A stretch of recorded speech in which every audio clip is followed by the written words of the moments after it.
Hello, hello. How you doing? Doing all right. Yourself? Good, thank you very much. So, how bad is the, us Americans screwing you up with all our daylight savings times? It's not bad at all. It's I'm assuming are most of your gamers are American. I'm assuming. Yeah. No, not all. Yeah, most. Predominantly, right? Yeah, I've got a couple of games with like some UK players and Australian players as well. Hey. Right.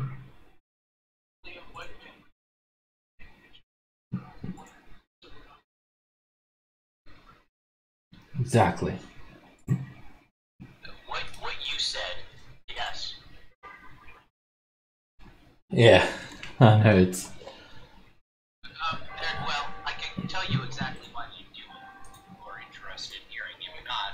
It's to get extra daylight. It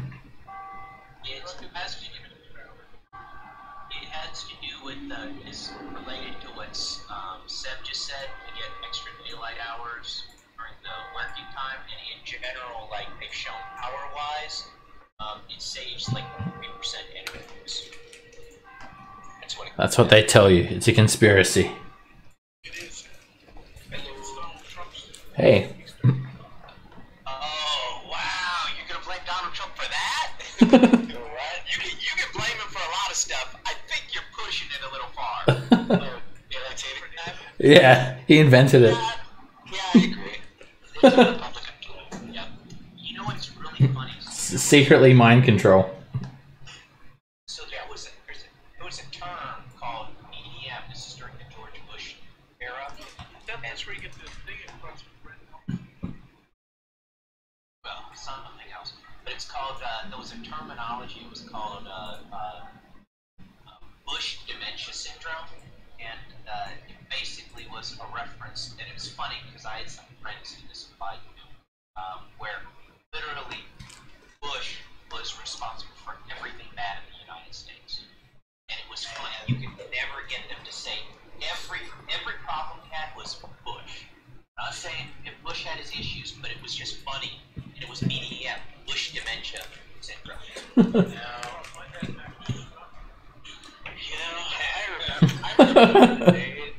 I remember the days when it was a big deal that someone misspelled potato. Those were the days. It's very funny because when I was in graduate school, a guy that was in our class in graduate school said that supposedly what happened was because that's with quail was with quail supposedly has a photographic memory. Is what the guy said. He said if you worked on obviously if you worked on the council or did something with the staff that worked with Bush, you could just you can take that as what it is. And supposedly, according to him, what happened was this guy's photographic memory. He was given cards that had spelling of every word. He had looked through them, and the card he was given actually had the misspelling. It was misspelled the wrong way, and he went by what the spelling was on as the card that he was given. That was the story that I was told. Now, no one cares about that, and that doesn't make the news and doesn't sound nearly as good. But that's something I thought was funny, was what he said that because no one cares about that. It's the fact that he did that. I mean, I just think it's funny that that would be like a morning something you mentioned that just happened currently. But also just remember how much play that got. Oh my god! Yeah, it's like so what? I don't want people calling my spelling. I don't know about you, but I was all the freaking time. Oh yeah, but it's just like that was then. Now it's like president introduces the CEO of Apple as Tim Apple, and no one. But real news though, the new CEO of Nintendo, his last name is Bowser. Oh yeah. That's a travesty. Yeah, I mean he's been a long time employee of Nintendo, so I'm sure he's heard it all. He doesn't actually have any skill, He doesn't actually have any skill. They just hired him because of his last name. I'm sure. But that's also what I also think is so funny about with Trump. 4 years ago or 3 years ago, you know, he would have been considered very liberal. You might have seen him as a liberal, you know, again, take that for what you want, but he would have been considered a liberal Republican in many ways with a lot of the stuff he's done. But it's just one of those, you know, it is what it is. It just cracks me up. I kind of like Trump and all this stuff.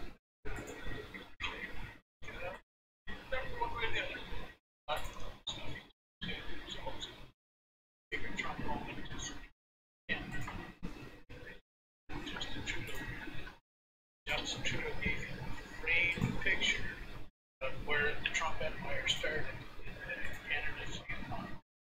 At a hotel that his father was and all done a big presentation, media coverage.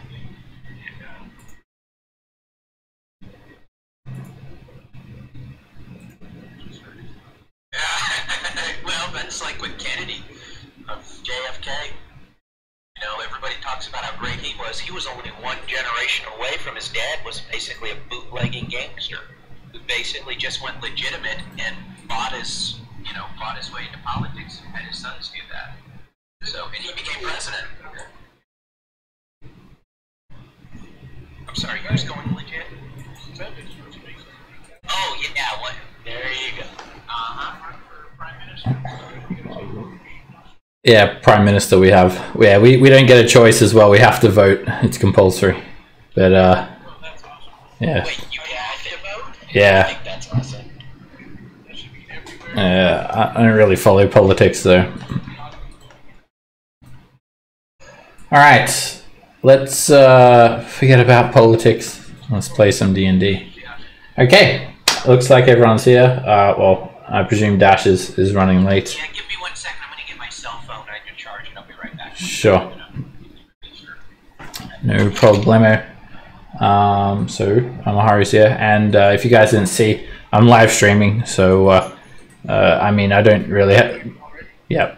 Well, I'm gonna when it's uploaded, I'll cut out the start. I mean, there's only like a couple of people watching, and one of them is probably my girlfriend, which I'll force to make her watch. So, but yeah. Anyway, yeah. But yeah. They're all like the accounts of yeah. So yeah, the main reason why I'm streaming is because it'll be like uploaded, and then you can have a video log in case you ever wanted to look back at anything.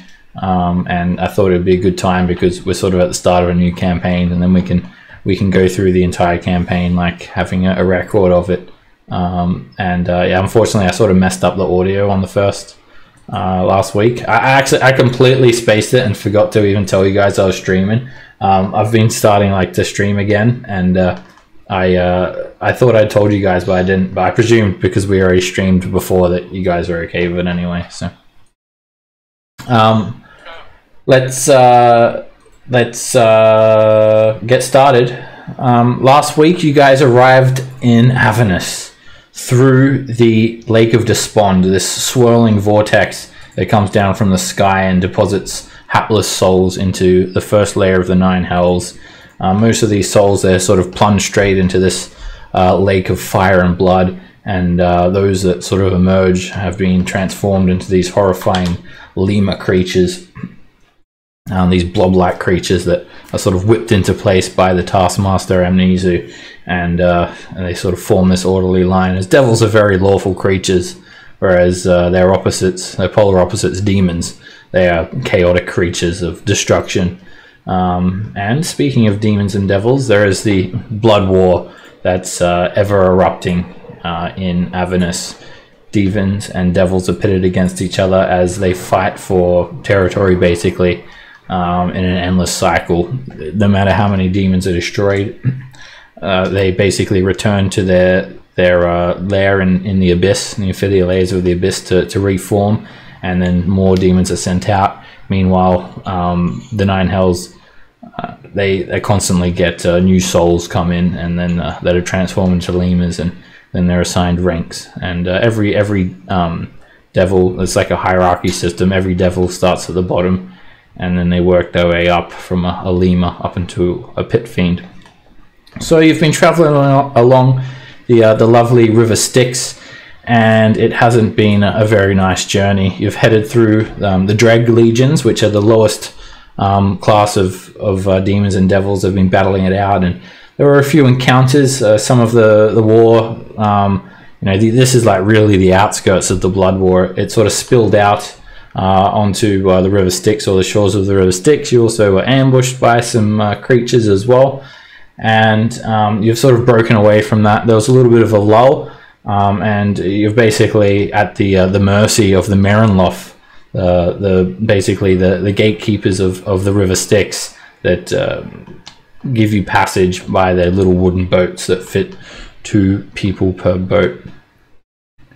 So I think we actually ended the session with you guys unfortunately getting hit by a meteor swarm. So that was a very, very slim chance of happening, and it happened like straight away. So congratulations, I guess, somehow. All the while you have... Yeah, I mean, what might be chances that another meteor swarm will hit us right now? So, yeah, it sort of it caused one of the actual boats to just be completely destroyed. But the Merenloth seem to have this magical ability to like basically repair the boats, and they seem somewhat invincible to a certain extent because their bodies just reformed. And you guys continued strolling down the River Styx. Now you have been on the River Styx for 7 hours. So you've still you're not feeling too tired. Time seems to pass as per usual here. But due to the nature of the River Styx, you're not able to sort of rest at all.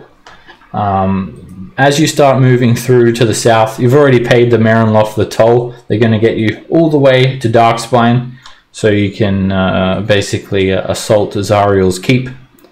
And you start to see ruined buildings all the way along the River Styx, just some remnants of some lost cities. It's absolute chaos and despair. There's just among the shield legions, you see like the sort of intermediate devils and demons fighting each other, such as bone devils and other like demonic creatures, now Feshnis and whatnot. Other than that, it's just a barren wasteland as far as you can see. It's not particularly hilly. It's actually very flat, so you can see for a good couple of miles in either direction. You know, there's enough light from like the streamers of fireballs that fly overhead, and the actual like sky itself is this like swirling color of fiery energy. That's sort of streaked with like a cracked like eggshell like pattern of this bright red light against a black backdrop overhead. So you start to see these ruins, and you guys are continuing on down the River Styx. So let's see what happens as you continue onto hour 8 of your journey. Okay. Yep, before you do that, for our guys that basically had to eat that meteor storm thing, I'm going to give them a little love because they're my friends. Alright. I'm going to do the Aura Vitality on them if I can do that. Alright, let's see the configuration, because these Merenloth, they don't stop for anyone. Yes, you need to be... Can I fly? If you attempt to sort of fly ahead, you can do it, but you may be subject to some sort of like hellish despair. That's a risk you'll need to take. I think the range is 30 feet, so are we within 30 feet of them? You are within 30 feet of each boat. Now, Ivan, you're within probably 30 feet of Corwin and Maharu. But you're much further away from Krusk and Rocky, the ones who are injured. Okay. And then the configuration has changed now. Kroskin and Rocky are at the back, and Ivan and Juliet, you guys find yourselves at the front.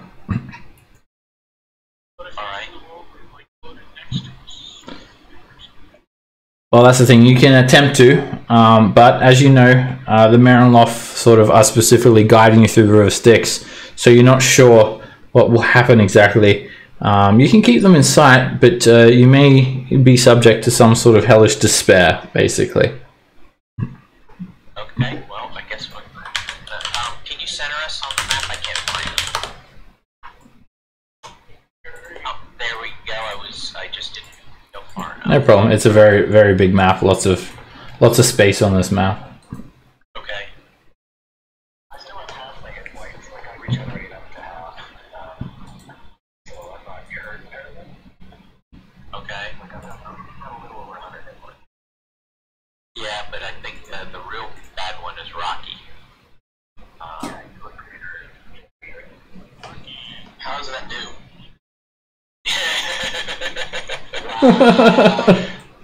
New campaign, same old style. Yeah, new campaign, new character, same old style. Yeah, new character as well. I can't see like I'm in storm on them. Yeah, Alright, then I'm gonna go ahead and Is that a clearance spell? I'm gonna just tie a rope around my waist, hand it to Juliet, and just say, just in case there's a problem. Then fly up at 20 feet.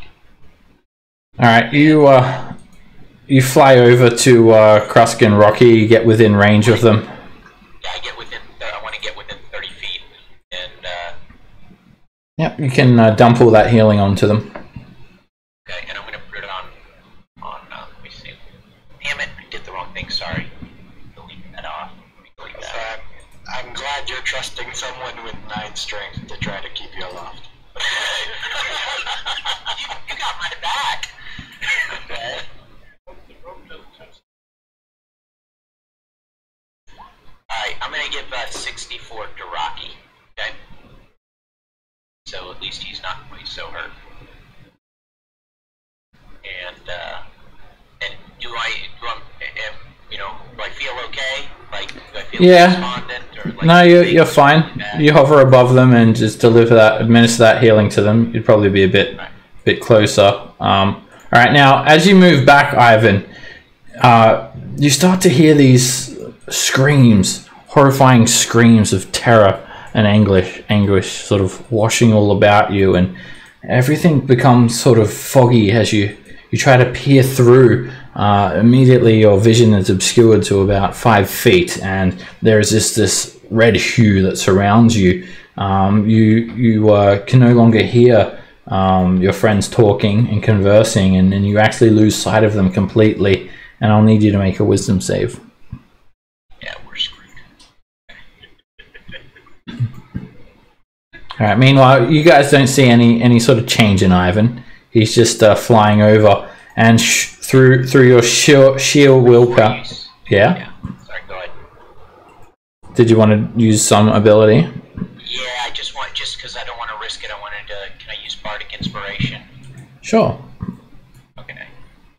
Just because I was going to use it, period, just because I don't know. I don't want to take a chance here. It's actually 17. Wow. Okay, I hope I made it with the 16. The 17 was still good enough. All right. Yeah, you feel these screams of terror, and you feel as if like your soul's being clawed at, and through your sheer willpower, you just ignore them. You break away, and you seem to push through this red hue, and you look around, and you're back above the river Styx, exactly where you were, and you gently fly back and land in the boat next to Juliet.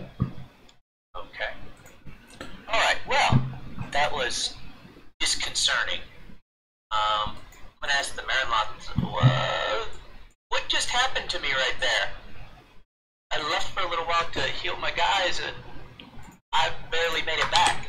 The gaunt Marinloth, he just sort of looks at you, the same like wide-eyed expression, and as he's sort of looking at you, he's just paddling his boat, and then you realize he's not actually looking at you. In fact, he's just completely ignoring you, and he's looking past you, because up ahead you see a Githyanki standing by the shore, and he's accompanied by another Gith. This one looks slightly different though. He's got long scrangly hair, and he doesn't wear armor.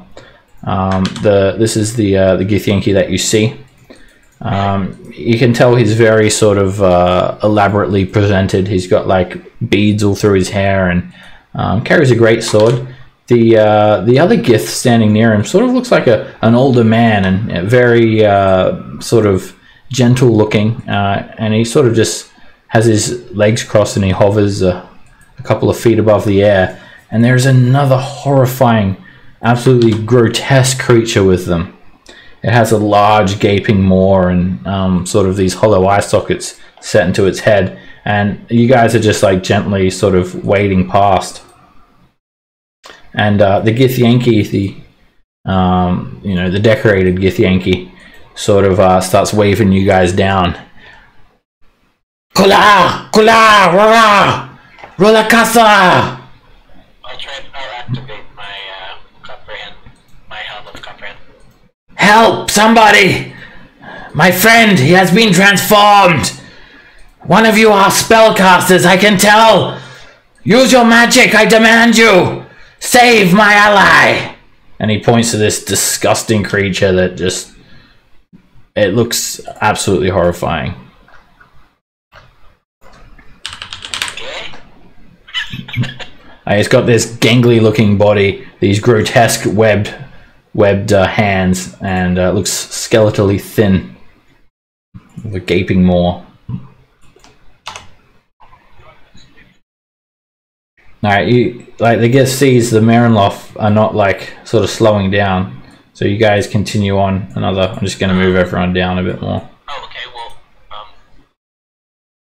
do you say anything, Julia? Yeah, I mean, we don't have a telepathic link, right? We don't have that ritual. All right, so I guess we don't have the prairies. Okay. Hey! You know what? I'm talking to you! Stop! Okay. Does Rocky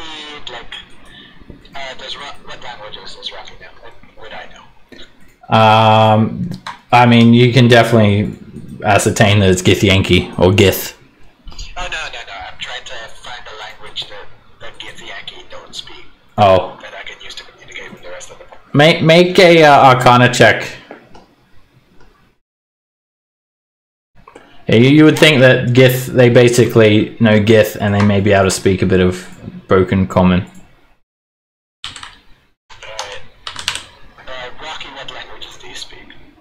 Alright, I'm going to speak in Elvish. I'm going to let the rest of the party know, whoever knows Elvish. I'm hopeful most of them. They're looking for help for that hungry looking guy.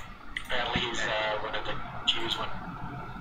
Okay, I'm gonna ask the Marinloth if he can just stop for just a moment. The Marinloth just sort of keeps gazing at you, and he just shakes his head. He doesn't say anything.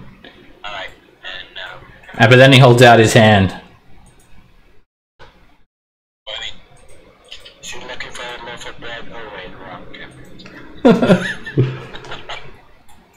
When you say he holds out his hand, is it like he's wanting to pay stop? 5,000!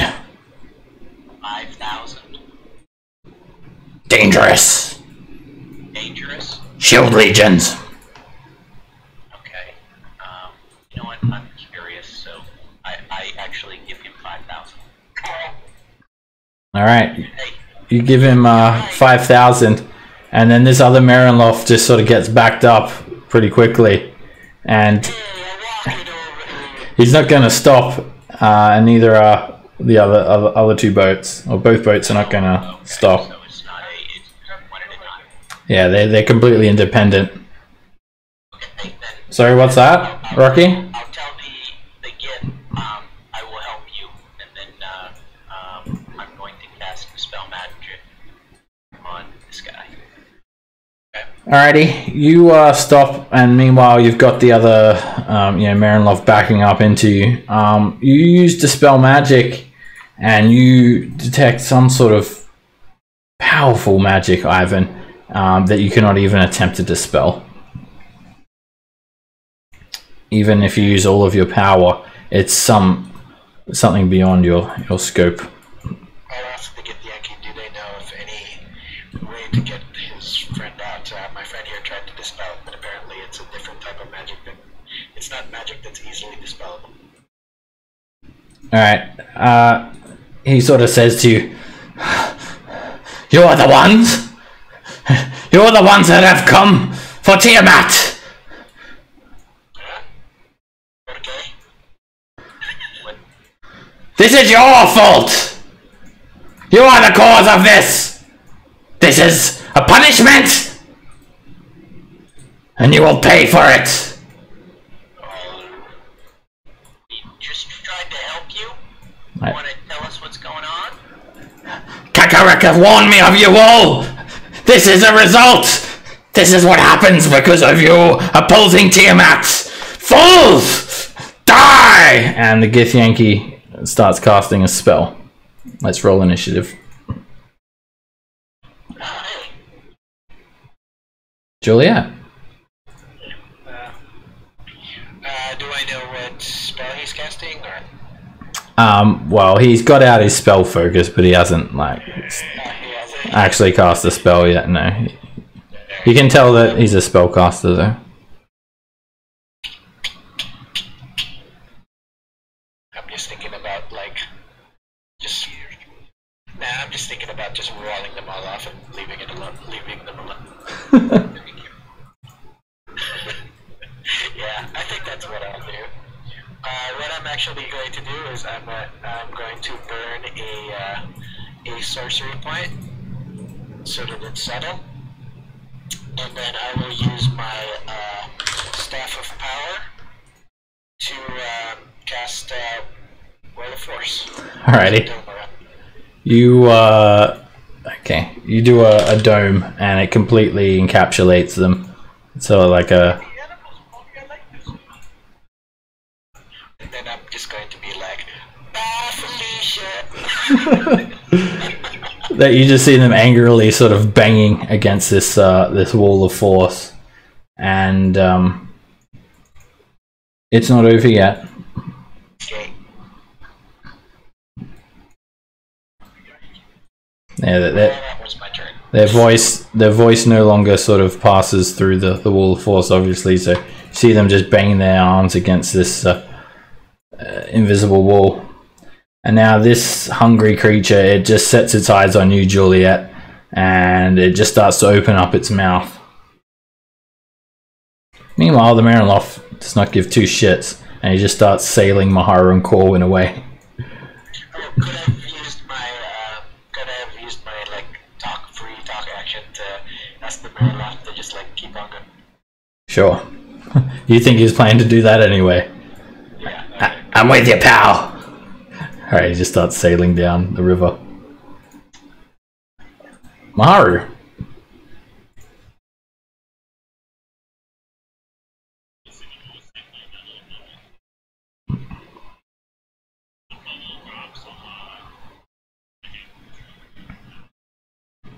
Okay. Alright, this Marinlof just keeps on paddling down the river as well.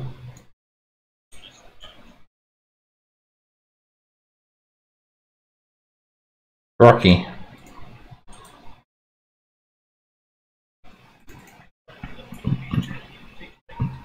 Throw some to the hungry guy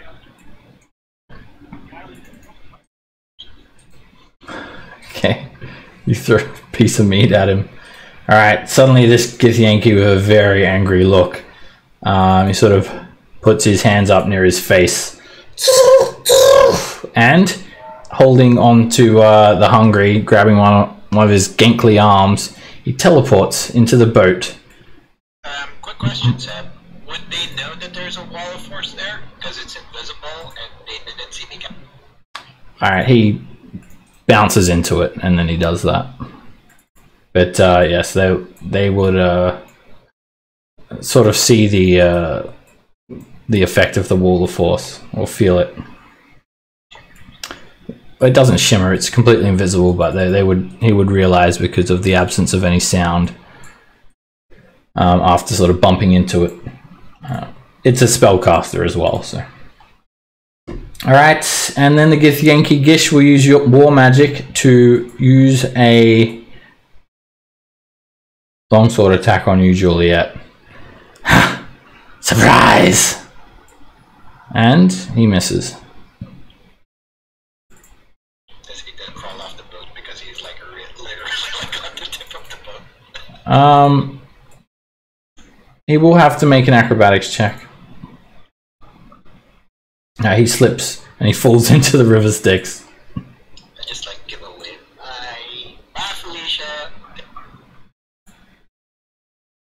He falls in, but he just sort of wades through the actual river. Ivan. Okay. I guess I am going to let me center myself on the square there because it's going to be important. I'm going to Eldritch Blast and push this thing back 10 feet. When I Eldritch Blast it, because I will hit because I'm the man. So we're going to try that. Alright, you fire at it, but a 15 misses. Let me make sure my swear. Yes, it is. A 16 misses well and bounces off its gangly flesh, but you hit it with a 30 for 8 force damage, and you knock it 10 feet back. It is knocked into the river. Okay.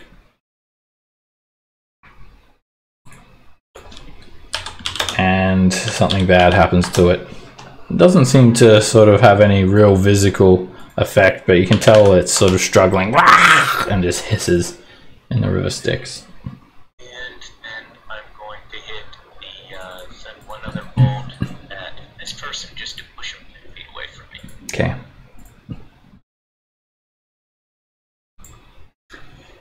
Alright, you contact him. 14 force damage, and he just is pushed back into further into the river Styx. And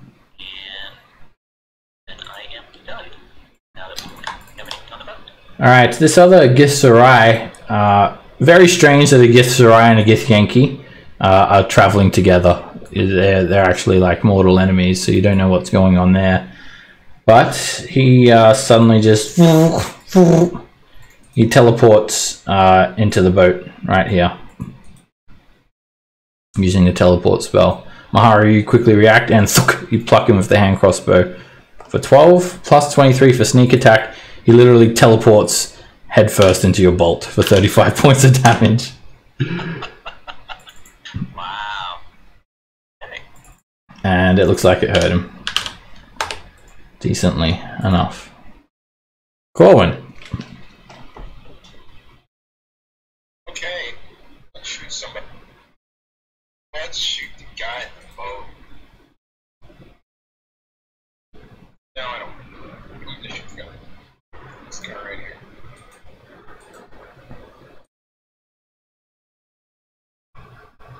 That hits for 14. You hit him again for 14. And again for 16. And the final beam hits him for 15 force damage. He's getting battered quite badly. Okay, I'm not spooking him again. I don't want to cast any spell from the. Who knows what'll happen to Rocky. Alright, he's going to counterspell this one using a 4th level slot. Yeah, so he counterspells my 5. Yep. Holds up his hand and you lose the connection with the arcane weave. That happens. Alright, I'm going to hover up 20. Okay.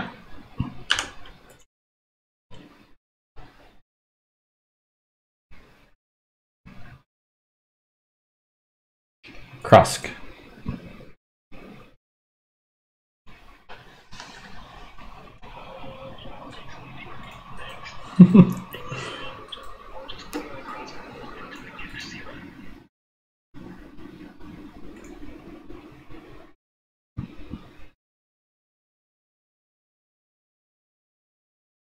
A 13 misses as he just sort of deflects the missile. Juliet. Alright, the counterspell? Yes. Okay. Well, first, what I'm going to do is the Gitzerai wearing anything? No, he's completely unarmed. Okay. Alright, I am going to twin chill touch on the two people in melee range. Okay. So first one is the Gitzerai. Alright. At disadvantage. It's chill touch. No, sorry, not chill touch. Shopkin grasp. Oh, okay. Sorry. Yeah. So no disadvantage. So this one and then this one. So first attack. Alright, you grab the Gitzerai, shock him for 19 points of damage. Yep. Also, he loses his reaction. And then next on the hungry. The hungry. You reach down and there's another mini explosion as you hit him for 15 lightning damage. And then I'm going to fly up about 20 feet. Okay. Alright, and then, yeah, I'll drop concentration on the wall, of course. Doesn't really seem to be doing anything. Alright, that's it. Alright, this hungry creature screeches and just these webbed hands of it that it has sort of makes it a pretty decent swimmer, and it just, with its gankly arms, it just brings itself onto the boat, and then it moves in and gets its. Oh, okay. Is it looking disoriented? Because you said something bad happened when it fell into the water. It's not really doing anything different. It's sort of just making noises and just climbs up onto the boat, and it seems to still be intent on harming you. Okay. Well, that sucks. It then just tries to grab you with these webbed claws, Ivan. Alright. But a 12 misses. And as it reaches in to grab you, its entire head comes forward and it sort of dislocates its jaw, and it just tries to like take a big bite, and it just it dislocates it too much. It dislocates it too much, and then it just like kinks its jaw to the side. Got mad defensive skills, that's what happened there. Alright, this Marinlof just like it keeps like taking you guys down the river, and I'm actually just going to move everyone like back up to the top of the river just so we have more map. Merrily. Oops, these boats always keep going. So I'm just going to move things a little bit. Alright, so Corwin, Mahari, your boat keeps going, and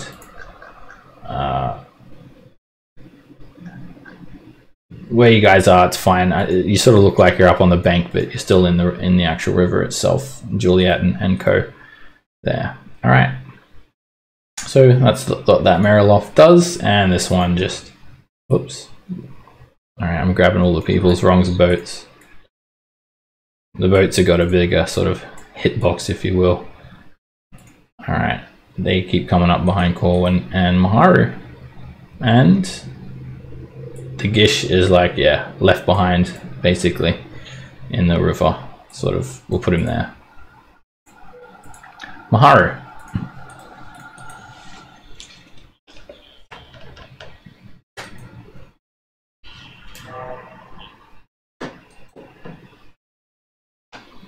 That hits. For 28 points, you pluck a bolt straight into his side, and he doesn't like react in any way. He just sort of takes the bolt, and you can see him bleeding quite badly. This like bright green blood, but he doesn't sort of scoff or anything like that.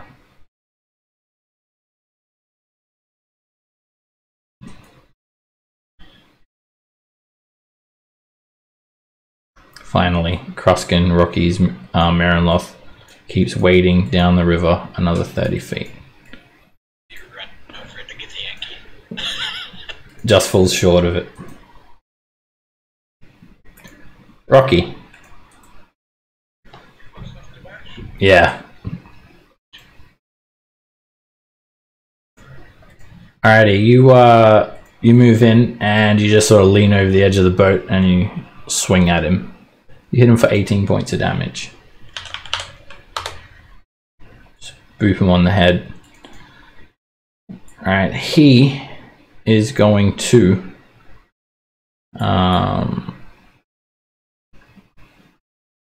use a bonus action to Misty Step onto the boat right here. And then it's going to, you can tell this is definitely some sort of like Eldritch Knight, sort of psychically inclined Githyanki. Is going to just hit you with a longsword, Rocky, or attempt to. Swings, and a 21 misses. He takes another swing, and 11 misses with that. And that's the Githyanki's turn. That's all the Gith does. Ivan. Alright, we're going to start with blast this guy out of the boat.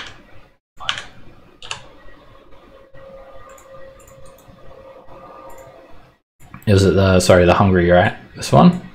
It's alright, I think. Alright, you hit him for 7 force damage. And you knock him 10 feet into the river Styx. He will make a saving throw.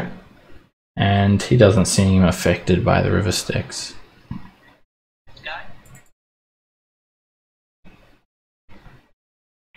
A 16 misses.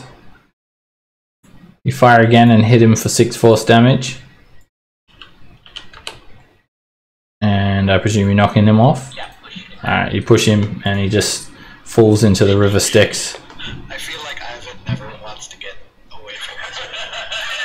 I have no idea what you're talking about. Alright, you see it like visibly getting like sort of hurt from the river Styx, but it's by all means still conscious. Alright, he'll have half cover from this one. The 15 misses. Just deflects off the boat. He's still able to dodge it anyway. And I'm done. Alright.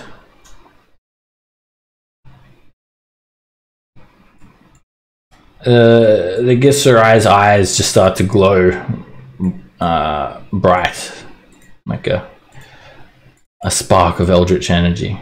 But psionic energy.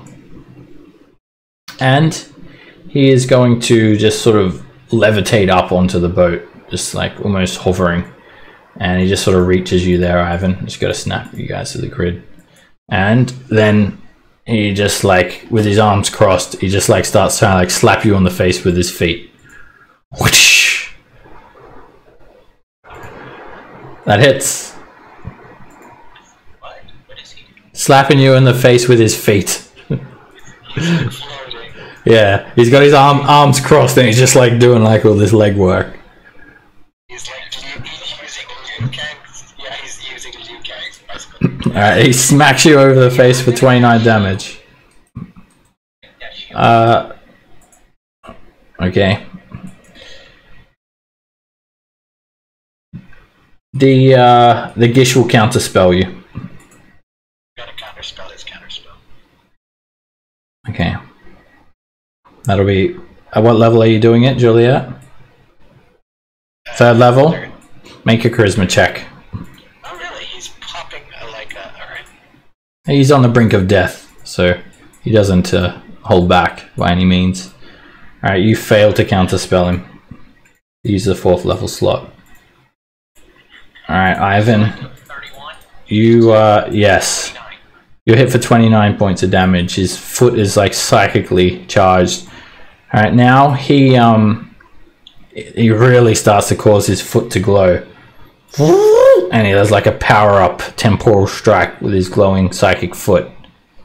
I don't like that. And that hits. Yes, it doesn't. Make a wisdom save.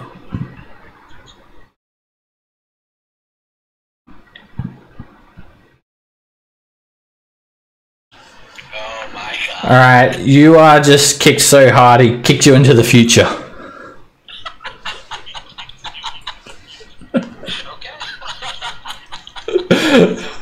Alright, so you'll move forward in time, so you basically vanish and you'll like reappear where you left next round.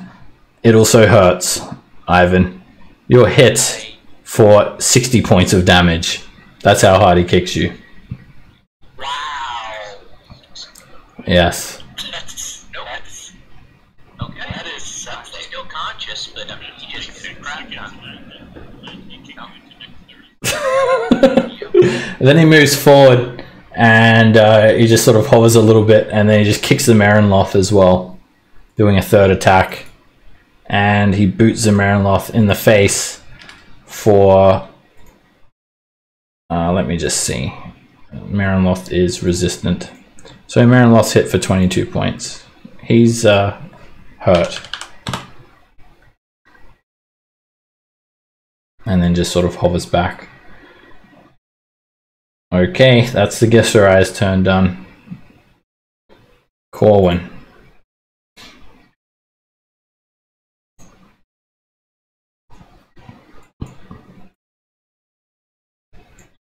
I'm here. I had white aggro. I'm gonna Eldritch Blast them down. You had a question, Rocky?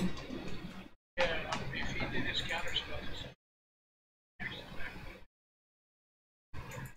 Yeah, you get it back at the beginning of your turn, but it was this guy that did the counterspell, this Githyanki over here. But yes, yeah, his reaction is gone. Alright, Corwin, you're Eldritch Blasting the Githzerai. Yeah, I'm moving. Oh my god, there I should still be within the boat because it'll come up my left.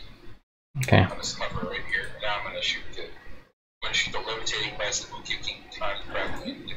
Okay.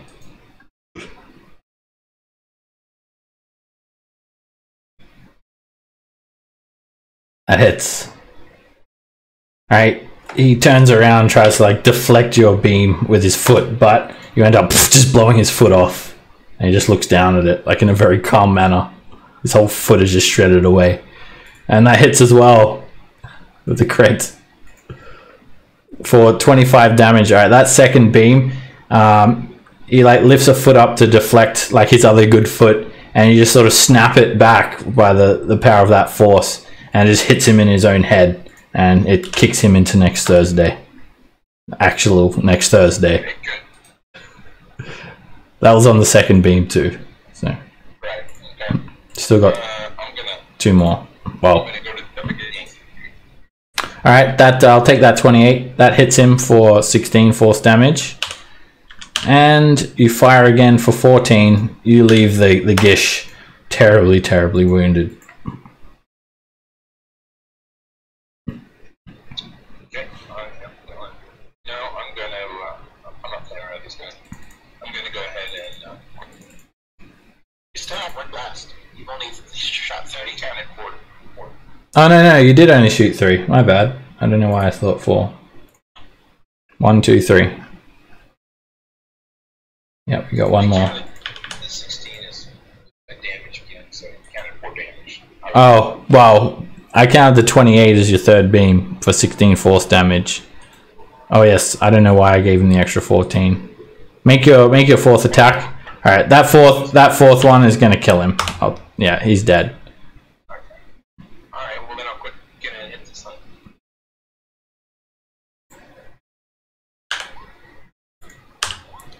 Alrighty, you quicken a spell and you start laying into the hungry. That hits for 11, and you hit again for 14. That's 25 points. You fire again, hitting him for 11.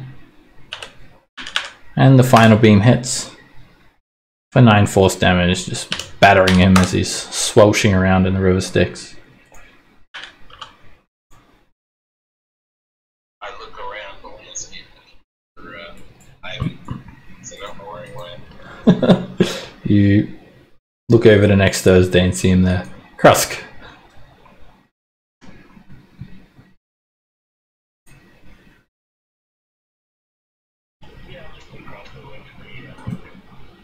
Okay. We'll have half cover. That hits. Alright, you pluck a bolt into him for 8 points of damage. Juliet. Alright. Sep, is it just an interactive object to pay the Marinloth 5G? Yeah, it's a pretty, I mean, you sort of have to count it, I guess, but you can just like, yeah, I guess so. I guess if you've got something worth 5,000, but like, what do you even have on your person? I thought everything's sort of like in the portable hold, the bag of holding, isn't it? Yeah, I think I'd have to use an action to take stuff from the portable hold. Yeah, and you need to lay it out. You don't think it's a good idea to lay it out here? Yeah, so I'm just going to use my action then to just like count out 5 kg and like give it to the current Mariloth and tell him to stop. Do you have For like 5,000 gold? I'd have to like rifle through Ivan's stuff, so I can't. No, yeah. Who's got the portable hole? I think Ivan holds it, doesn't he? Yep. Yeah, so yeah, you can't get it out. Yeah. Sorry, Ivan. You're just going to have to materialize like on top of the river. I'm trying to catch me. I don't know how far it goes. Yeah. Actually, that's what I'll. Oh my God, I have like literally. Okay. So what I'm actually going to do is I am actually going to. I'm still about 20 feet high, and I'm actually going to ready to cast Levitate on Ivan when he pops up. Okay.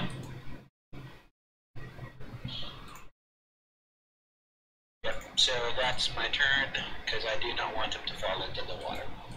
Thank you, good sir. Great, it's my turn. Alrighty, this creature is going to... Let's see who's closer. Maharu. It's going to climb up onto this boat. And actually the Marinloth is closest, so it's going to try and grab the Marinloth. Actually, it's not even going to climb up, it's just going to do it from there. Just like reach up and try and drag the Marinloth in. A 10 misses, and then it tries to take a bite out of him. And the Marinloth is just hitting the hungry with the oar. Back, out! Shoo! And that's exactly what the Marinloth does. He just strikes the hungry with the oar. Back! And he hits. Slicing it for 10 damage. Slashing damage is what I like. Sharp oar. And then he does something else that you haven't seen. He uses his fear gaze. I'm telling you, back! And the hungry needs to make a wisdom save. He has -5 to this. A 12. It fails, and the hungry is frightened, so basically he's not going to be able to catch up with you guys. Meanwhile, this Marinloth is just like yelling out, "What's the hold up?" And he just goes around.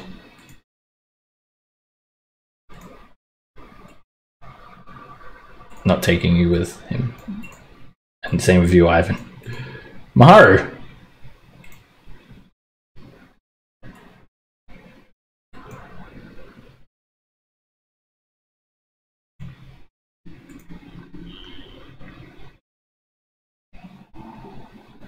That is a hit. 26 points of damage. You just pluck him with a bolt and this grotesque creature is just screaming and roaring and looks in a very bad way.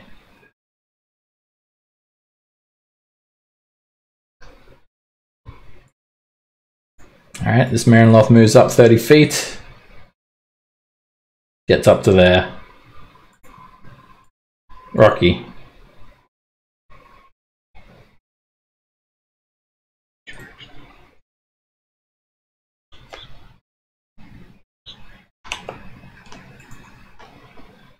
Alright, the Hungry will make a wisdom save. -5 to this. A 7. He takes 34 necrotic damage and he just starts like drinking the river Styx water. It looks very unhealthy. It does. Alright, Ivan, you sort of now just appear from the future. And before you actually sort of fall, Juliet's spell will go off now, and she'll cast Levitate on you. Do you try to resist it? Juliet, can I ever resist you? Right. Okay, what man has been able to resist the charms of you? I drop concentration.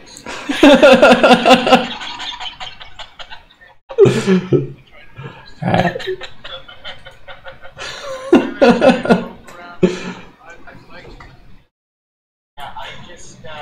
just realized that I literally pictured knocked into literally next week, and I just have the picture of myself like about to fall in the water, and as I'm inches away, you know, like that Mission Impossible where you're putting the floor, he just stops. Juliet, you can still move him up and down if you want. So if you want to dip him into the river Styx, you've got the chance now. Just wait for my action. I'm going to, like flying, get back over to my boat.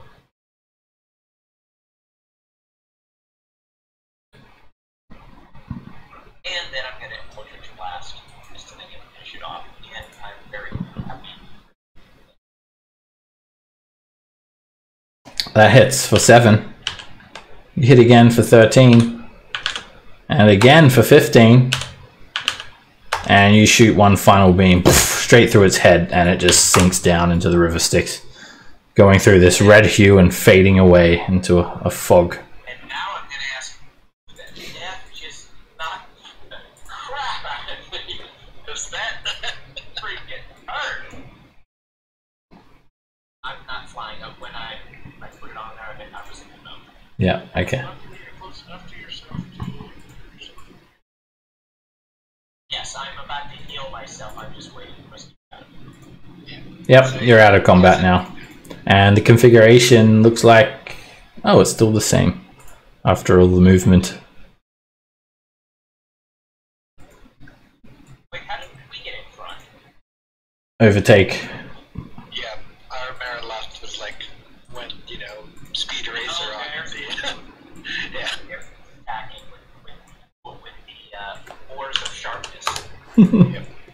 Yeah. So our Mara left basically just like drifted around him. It's like all initial D style. That's what I'm doing. So use some more vitality and giving myself some healing because I did not like that kind of suck. 70 is normal, by the way. Yeah. That's basically enough to what? Get rid of some of the psychic damage. That was a lot of damage. I was surprised as well. I'm like, holy shit, does that actually say 8d12? I know that did roll high on And I'm like, and I'm thinking crit, crit, crit. No, I'm joking. Yeah, that is. Really knocked you into next year's. Yes. Okay, so this is us learning of target priorities in the future.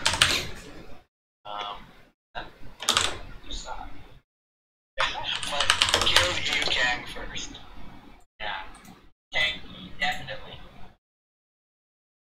You guys continue on down the river Styx. Another hour passes, and again, you're just so uneasy. There's no chance to really relax and rest. You never know what's going to happen. There is a war waging all around you, and it's only a few hundred feet away from you at some stages.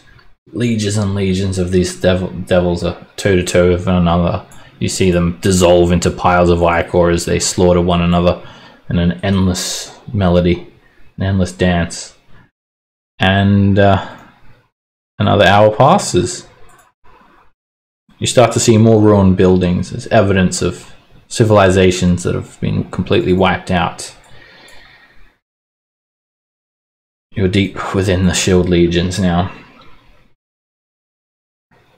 And as you're going, some demons from the Blood War, they spill out and they charge you in a mindless attempt to ravage you. Two giant buzzing insects sort of pour out, and you're going to take this battle onto the land. There's a small checkpoint where the Marinloft need to check in with an Amnesu.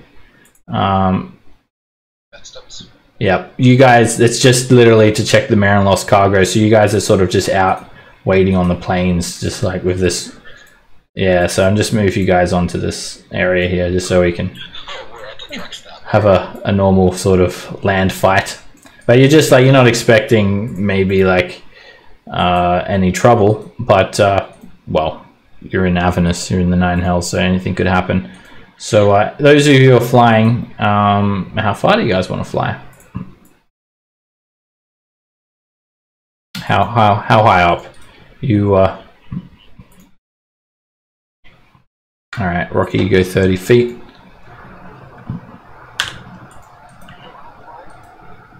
Everybody but Haru. I had my wings out just because of always so offensive in this place. Did you want to just be on the floor though, Corwin? No, I'll be like my normal 20 feet. Okay. But I'm beyond my room, spreading my wings because it's offensive. Okay. Ivan? Yeah, me at 30%. Okay, you guys are sort of hovering about. And Krusk? And 20 for you, Juliet? Yep, that's fine. Alright. 20's fine. And Maharu, you're on the ground? Alright, everyone's just hovering above you. And then like... He has his own way of flying, though. Yeah. Alright, you guys attract a little bit of attention. And you see this ferocious looking creature. It has like the head of a wolf, the body of a demon, and like a snake coming out like a tail. It's like an incarnation of absolute chaos and evil. The bottom of it is just like these strange sort of demonic skulls with horns like for legs. It's all mutated and like a bramble of basically disgustingness. It's a Mollideus. And it has this massive blood-soaked axe in its hand. I'll show you guys a handout for it. And anyway, it spots you guys, it roars and points the axe forward from several hundred feet away. And it doesn't like run over. It literally just is teleported next to you guys. Where is the... No, I'm gonna put it on, but oh, I thought I had the handout. I'm gonna just show you guys a handout of it because it's a pretty... So we're basically at a health truck stop, and then a health trucker decided to want to attack us. It's like at Hell's Angel up here.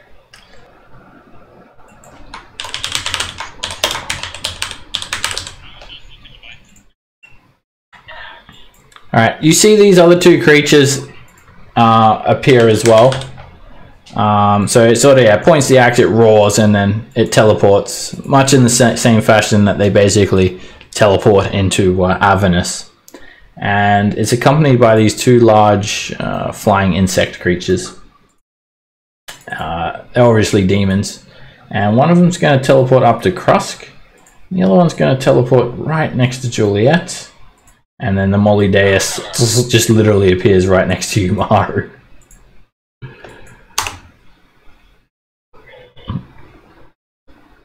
Okay. Oh, did this not save? Molly Deus. Where are you? Alright. These are other insect creatures. They look like large mosquitoes, but truly fiendish in nature. They are Chasmes. They just look exactly like the token. Massive proboscises. They're like the size of a horse, though. Good head of hair, though. Yeah, that going for it. Alright, so 26, holy crap! Alright, so basically as you're waiting around, the creatures spot you and they spill out from the war, basically, and you know, they see you all a nice prey and they want to do you harm. The Moldy Deus appears right next to you, Maharu, and he just comes in with his demonic weapon. Let me have a look. Okay, and that's exactly what he does.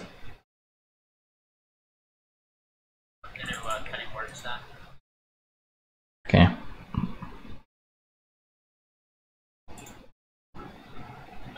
This helps you there, Maharu. I don't want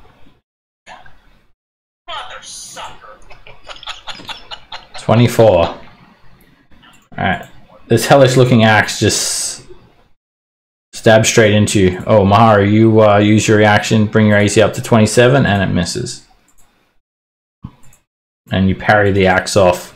As that happens, he actually leans in with his head and tries to snap at you with his wolf head.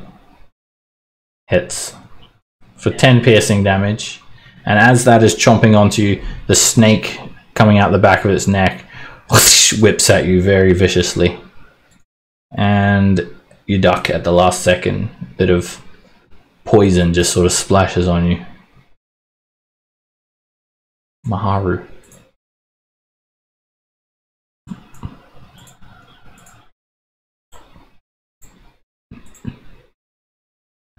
You hit him with a Dragon Slayer for 10 points. Sure, there's no dragon in there. Maybe a little bit. Serpent.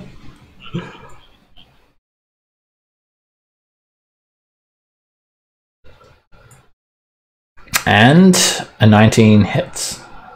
Or 20 hits. You don't know if a 19 will hit or not, though. And you sneak attack him for another 18 damage, just driving the blade into his rib cage, and then you hit again with a quick flourish. Alright, 15 more damage and a stunning strike. Alright, he'll give you a con save. And 22 makes the save.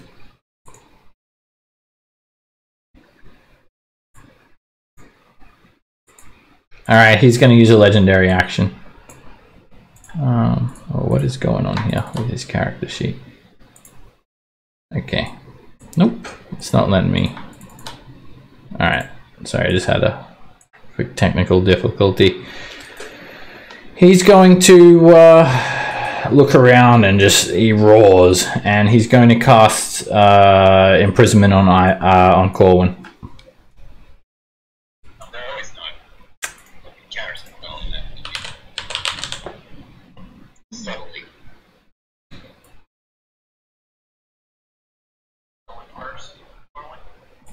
Oh. Yeah, if I see that happen, I'll definitely do it. Whether you're doing it or not. Alright, you, sorry, I'm having trouble accessing the compendium at the moment. I think I need to reload my page. So I'm gonna do that, but let me just look up the spell in Discord. Imprisonment, I think it's like a 7th or 8th level spell.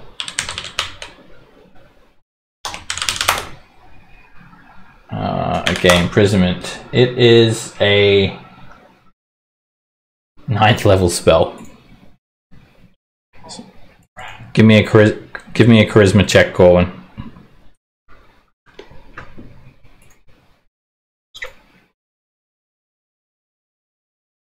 You counterspell him.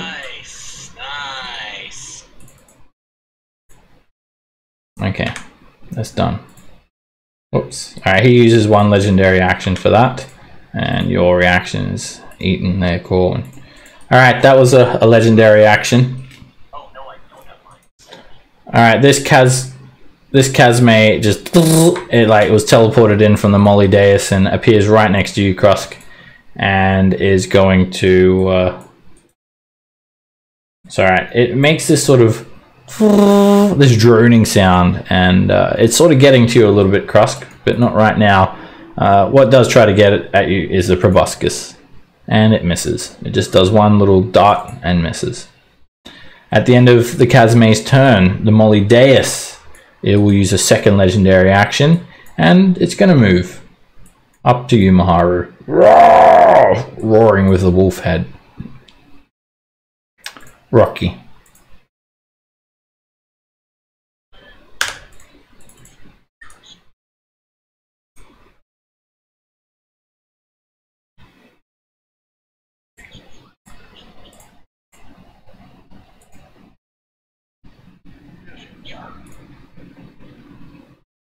That hits. Right, you bash the Kazme on the head. It's like got soft skin like an insect for 31 points of damage.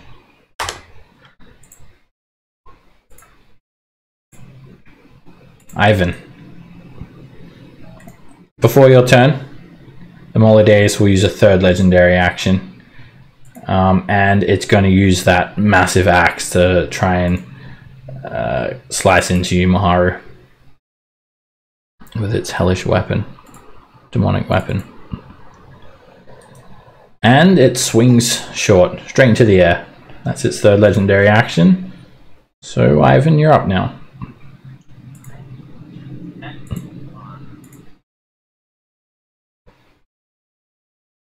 Hex on the Kazme? Okay.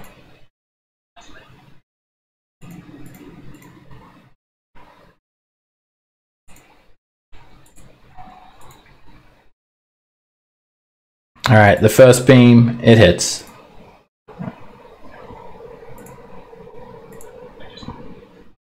No problem. Give us just a d6. Alright, 11 points. That's another hit for 17. And you fire again for 18 points. The final beam just causes it to splat. And when that happens, it literally just explodes, and this disgusting bluish demon ichor just sprays down all over the ground.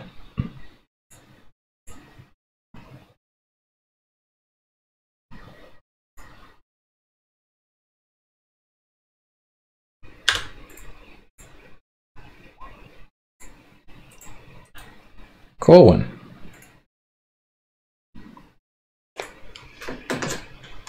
Okay, I am going to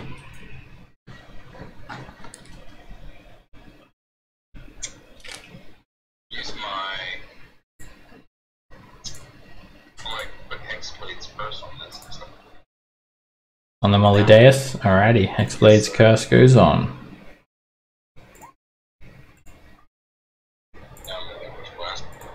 Okay.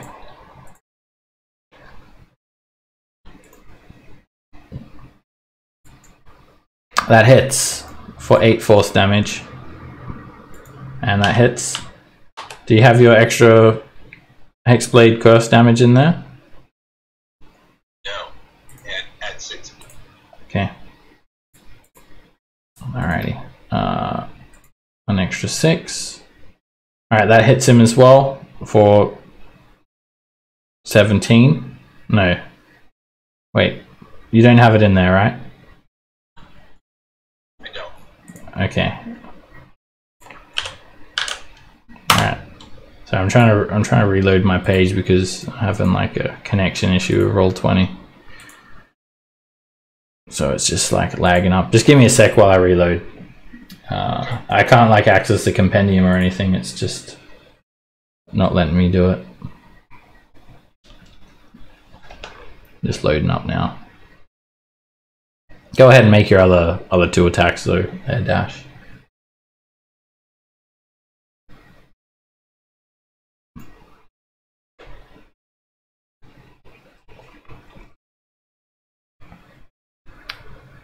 Both of them hit. So that's alright, 39 points. No problem. You can you can go onto the settings of your character sheet and do the global damage modifier, and then make it 61. If you make it like something else, it won't work. It has to be like still a dice roll. If you have another one in there as well, like hex. Alright, it's still loading in. Just about loaded.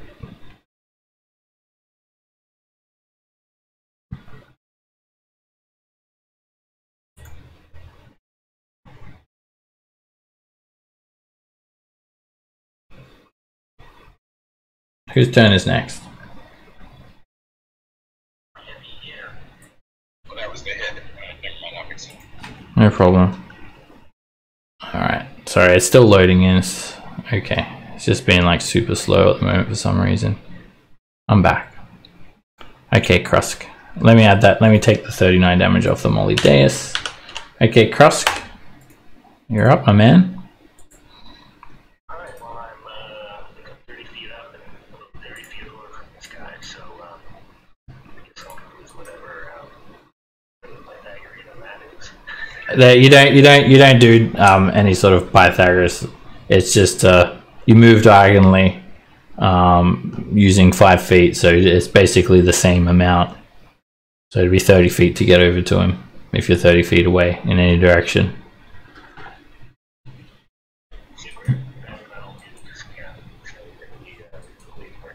Okay. Just imagine it's like a 3-dimensional grid, and moving like as you would move diagonal, it's the same as moving sort of diagonally through the air on an angle. Do you want to be like still 10 feet in the air or something? He's about 15 feet tall, so.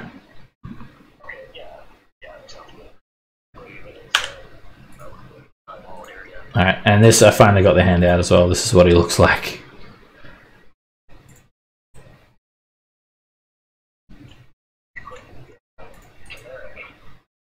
He is.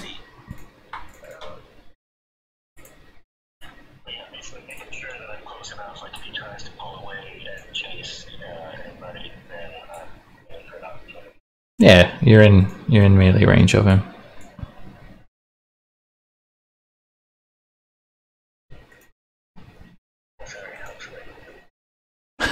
Usually. Alright, you open up with a crit.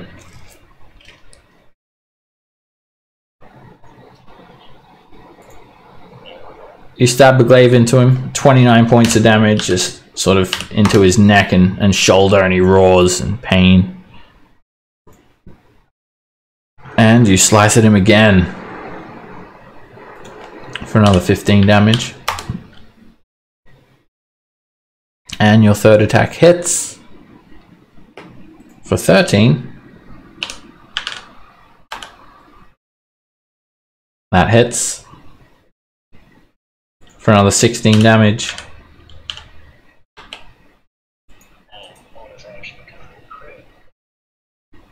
That hits as well. You drive the glaive to him for 11, and he is just losing all sorts of disgusting ichor and looks close to death. Juliet. Quick question, Sam. I think you had mentioned last week that like it's devils that are immune to fire. Is that yes, right? Every single. Well, typically devils are immune to fire. But not all demons are. It depends. Usually they're resistant, but very, very few are actually immune. They live sort of in this more like sort of almost like an Underdark sort of environment rather than like devils live in like the, you know, this hellfire basically. Okay, if it's resistance, I can live with that. All right, you actually need to make a con save, Juliet, from the Casme's drone. Yeah, it's making this buzzing sound that's starting to get to you. You resist it. Okay. I shall provoke an attack of opportunity and move like 30 feet here. It misses. Alright, then I will twin, I'm going to twin Firebolt on Molly and Chad. Molly and Chad. Yeah, Okay. Chad. So Molly first. Alright, you hit Molly, and despite the fact that it's resistant, the flame just licks up, and then the entire creature... One, by the way, Okay. because I rolled a 1, so I can't roll. He is, he's dead. He just melts down into Right. Ichor. I know, right? And then the Firebolt on Chasme. And he's hit. He is resistant. He takes 15 fire damage. Resistant is nothing. Oh, I have done at it. okay. Then he's hit for the full 31, and it's the fire really consumes him. Alright, yeah, that's my turn. The Casme, it just starts buzzing towards Corwin. And when it gets to him, it tries to stick its proboscis where the sun don't shine. Miss. That's its turn. Very simple sort of demon, just moves and stabs. Maru. He's 20 feet up with Corwin. I mean, give him a little... I'm standing my ground.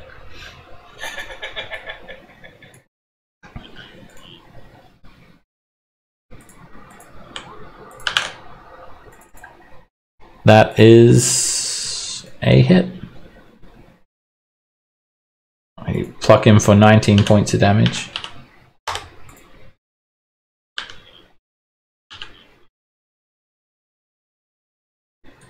That does indeed miss.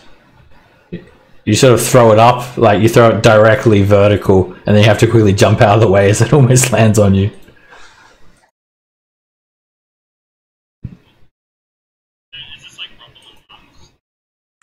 Yeah.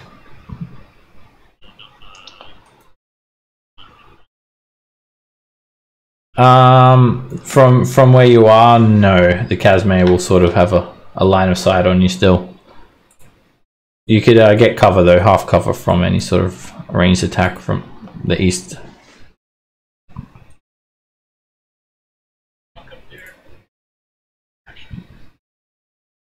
That hits.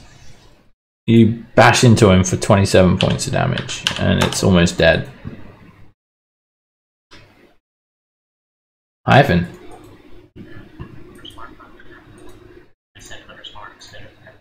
No problem. Alright, you hit him with that first beam, and he just splatters everywhere.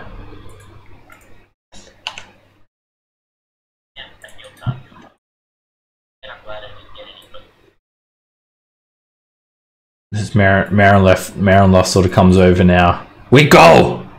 We go! We go! He holds up his oar. He holds up his oar at you, Ivan. Is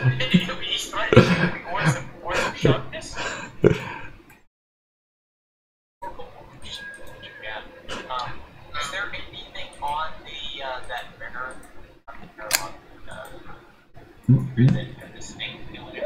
Alright, it's a demonic weapon. It actually just like melts away. It seems to be like some sort of special weapon that it has, and basically it just dissolves into this pool of foul-smelling slime, as do the creatures themselves. Can we ride different boats? Can we change our order when we step back in? No! Marinloth holds up his oar. I tell you!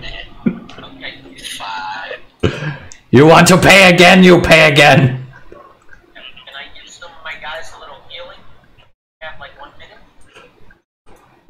Yeah, you've got a minute to heal. Okay. Yeah. He doesn't come over immediately. Like, you guys get attacked at about... you're stopped for only about 20 minutes. You guys get attacked, and it happens in between that 20-minute span. Alright, so, Haru, yourself, what do you get points back? I'll put your guys as tokens on this map as well, so you can keep a track of how injured everyone is. It'll be in the top right-hand corner. Give yourself 40 hit points back, Russ. I'm just making this up.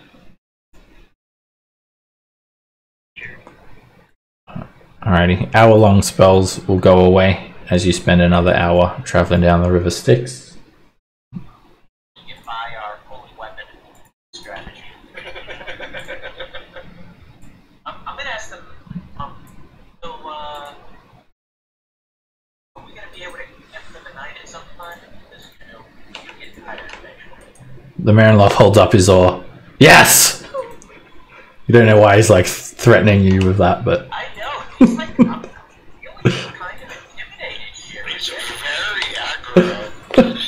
He is. He's like, he's yelling at me all the time. Like, you need to type everything in caps. He's yelling at me. I'm something to him. All I know is Alright, you guys continue.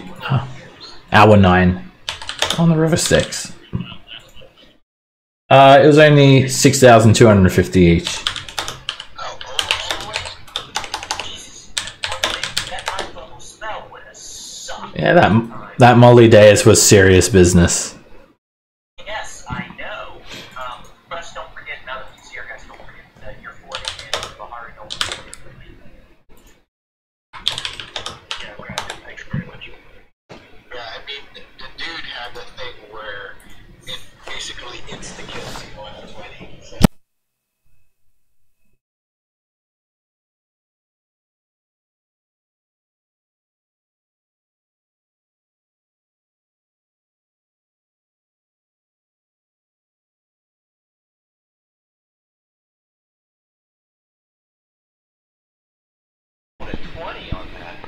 Yeah, that guy is serious business.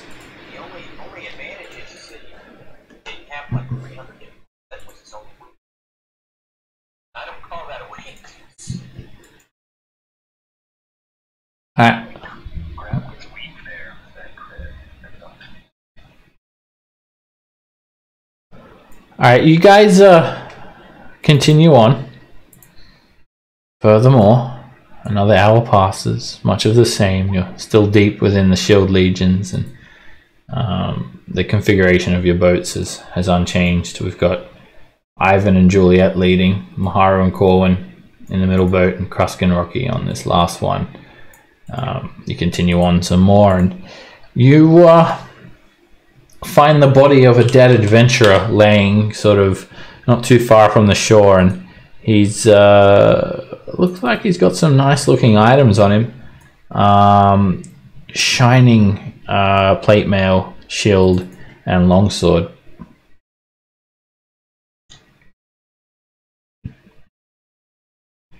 And I'll put it on. I'll put one on. About 60 feet roughly. Like very, very hard to probably see on this map, but he's kitted up quite well. His head exploded. The armor gleams. Move him on a little bit closer. 60 feet. It catches your eye, just the shine of it.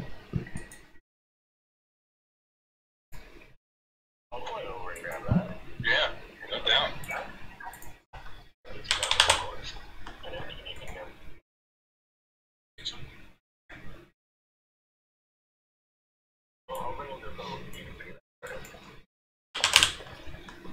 Alright, you can fly over there and grab it.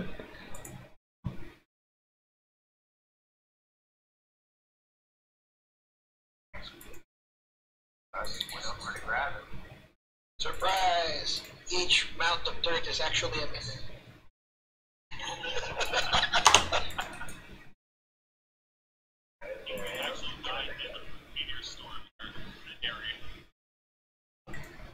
Invisible stalker that blew his radar, just waiting for somebody to step up there.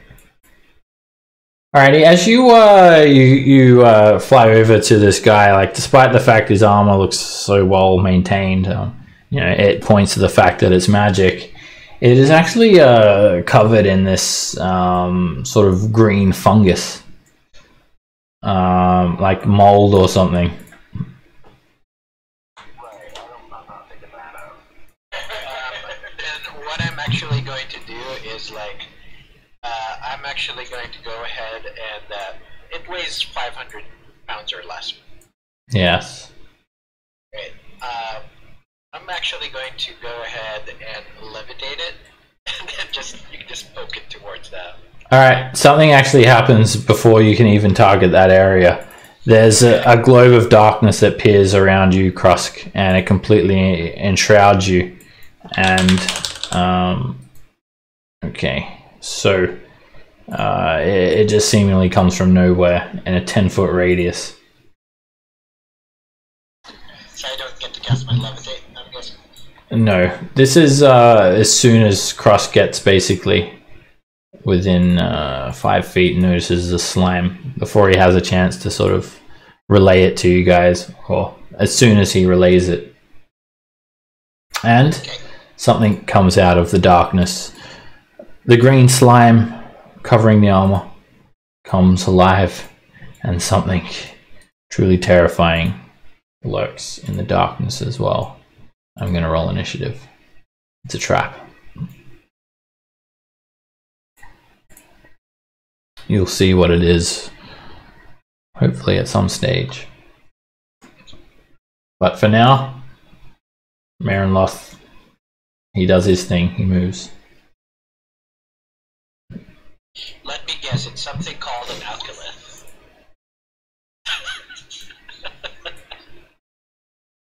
You've got...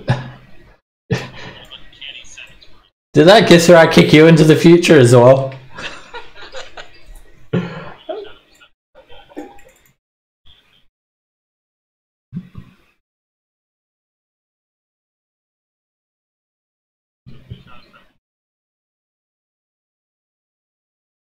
Yeah, there's shadows there. Yep. Alright, you move into this darkness, and can you see in magical darkness by any chance, Maharu? Okay. Alright, you sort of move into the range of this darkness, and you can sense some creatures crawling around in there. I won't describe them yet because no one's actually seen them yet, or had time to sort of... Alright, you slice into that creature.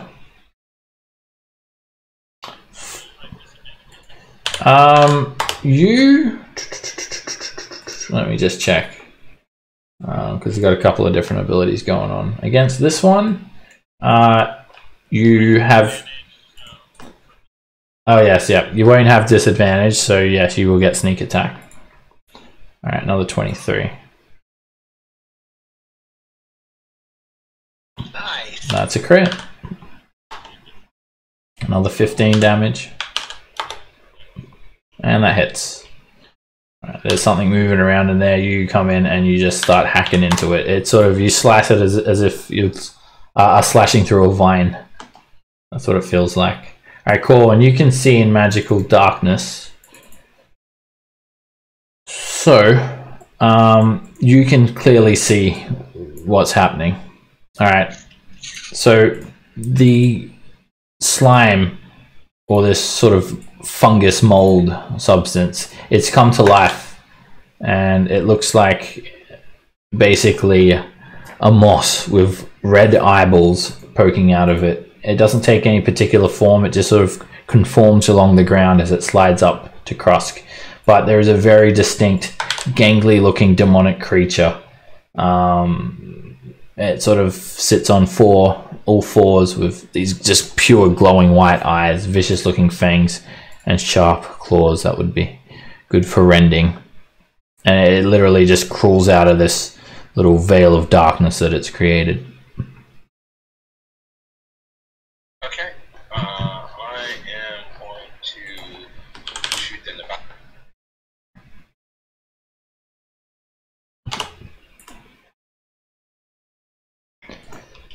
That hits for 15 damage. You hit again for 13. That hits for 14. And the final beam hits for another 7 points of damage.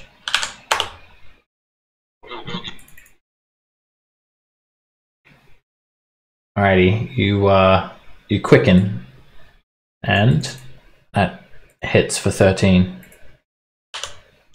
That hits for 16. You hit again for 25. Oh, sorry, with the 25, and that hits as well. For 15 force damage. The Nabasu this fiendish creature is injured. Too bad I couldn't push him back. He'd be like 100 feet back. I think He'd spend his whole history coming back. he'd be at next Tuesday.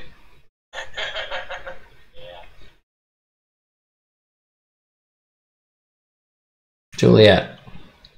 So I don't know what's going on. So Mama Old Beast told me if I don't know what's going on, Casper. So that is what I will do. Sorry, Cross. Alrighty.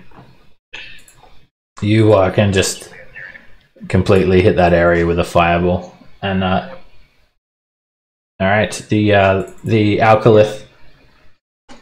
Sorry, Ed. Do you mind just going on push to talk? All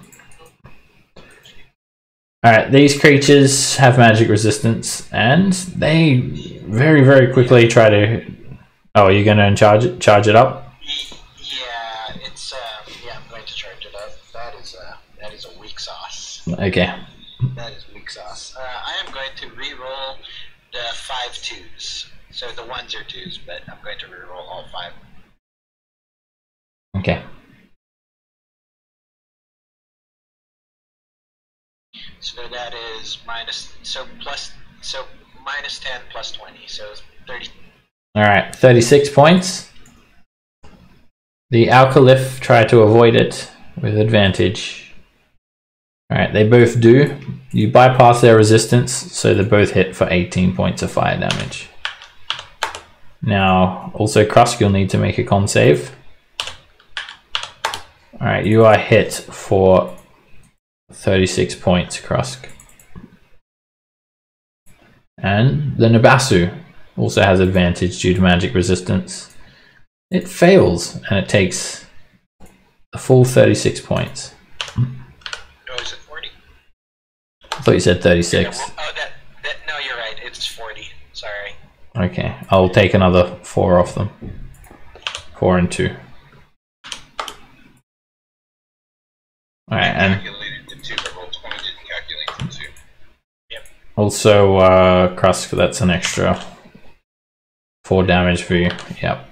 There's the 40 hit points I gave you. Juliet, take it away. Sorry. Wait, actually, I don't. Why is it 40? It should be 36, shouldn't it? No, it's 20. 26 should have been 30 because the 1s should have been 2s.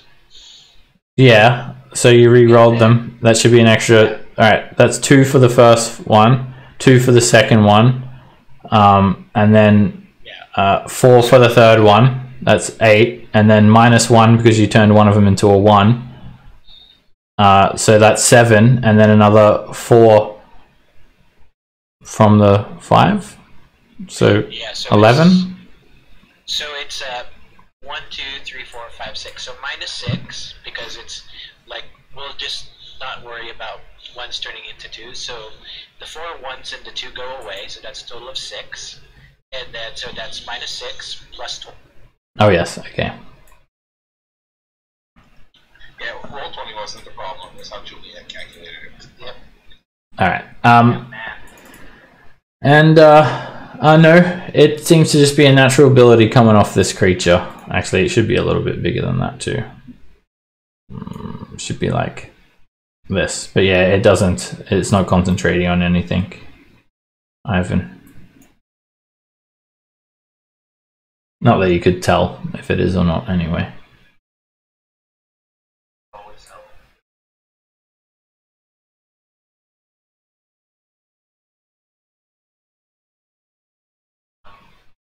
Something I think I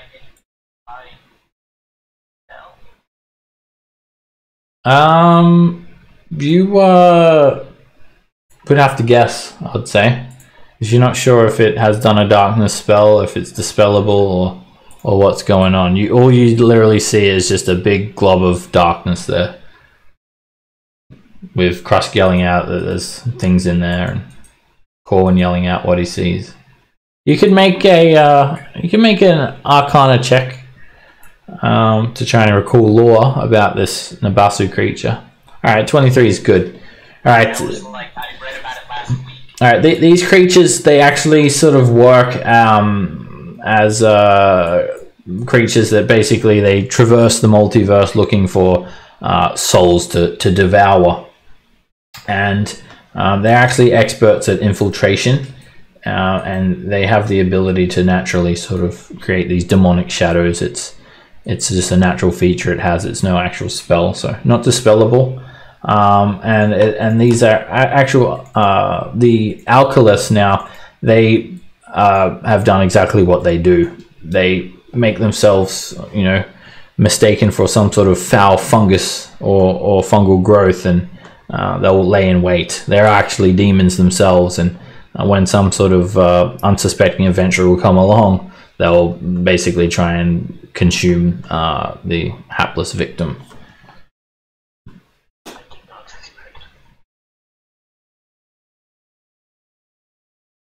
They're technically an ooze sort of creature. Well, not technically, but they're sort of belong to the ooze sort of family. Yeah, basically.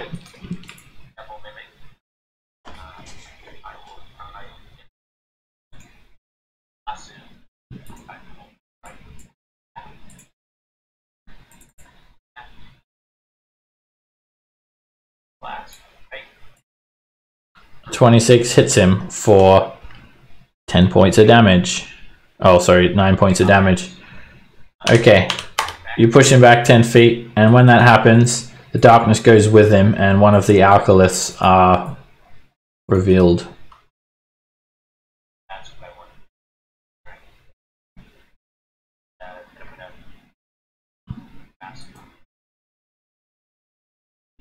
That's a crit for 16 force damage. And are you pushing him back? He goes back another 10 feet. And a 17 misses. 21 hits him for 13 force damage. And you push him even further away.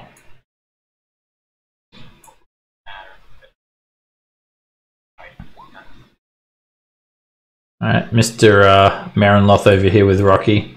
He just starts paddling down the river. Alright, the Nabasu. It is very badly hurt. And it seeks to try and devour someone's soul very, very desperately. It moves forward 5 feet. Arm over arm, crawling like a gangly dog. And it gazes at you, Krusk, and you need to make a charisma save.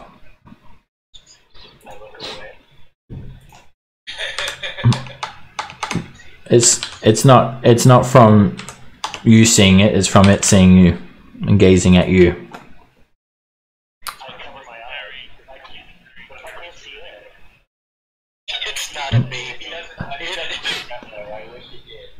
Alright, you resist this sort of effect as you just feel compelled to sort of give up, but you make the saving throw. And so the Nabasu very quickly and violently just screeches over to you, Krusk, flying if needed.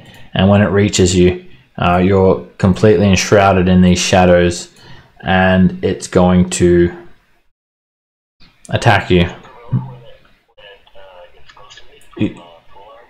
You can't see it, so you won't be able to attack it. And it'll come in at you, and it's with advantage. It claws at you. 25 hits. You feel this slash for 19 points. Yes. Is that...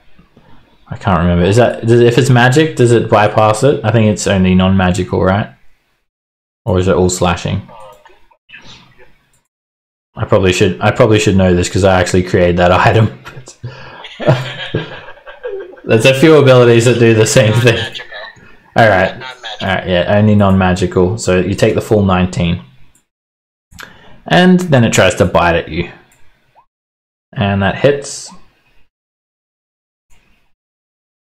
You're bit for 41 piercing damage. Holy shit. It's almost as much damage as I did to you. Damn.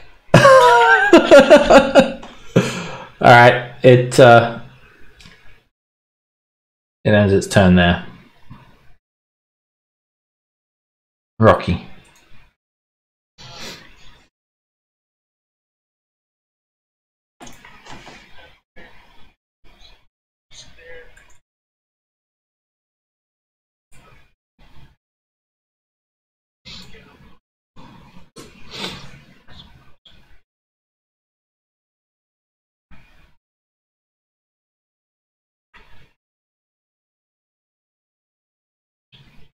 Yeah, you're hit for 41 piercing, Krusk.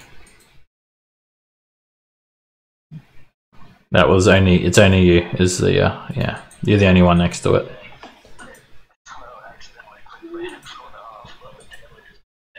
Ah, no problem. But yeah, that was directed at you.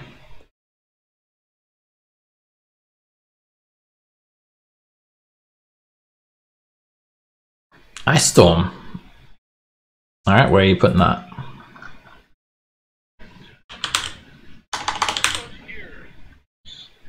Okay. I should have a... do I have a template? Yeah, Krusk will be fine. Alright, Ice Storm, I think it's like a 20-foot radius?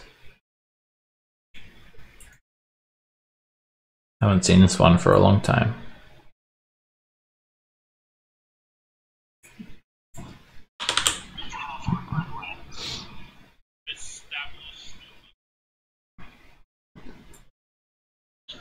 Right, 20-foot radius, 40-foot high cylinder, centered on a point within range, 300 foot of range, so I'm presuming you're wanting it about there. Yeah. Alright, that's a dex save for everyone in that area. It hits all of them. And that area is difficult terrain until the end of Rocky's next turn.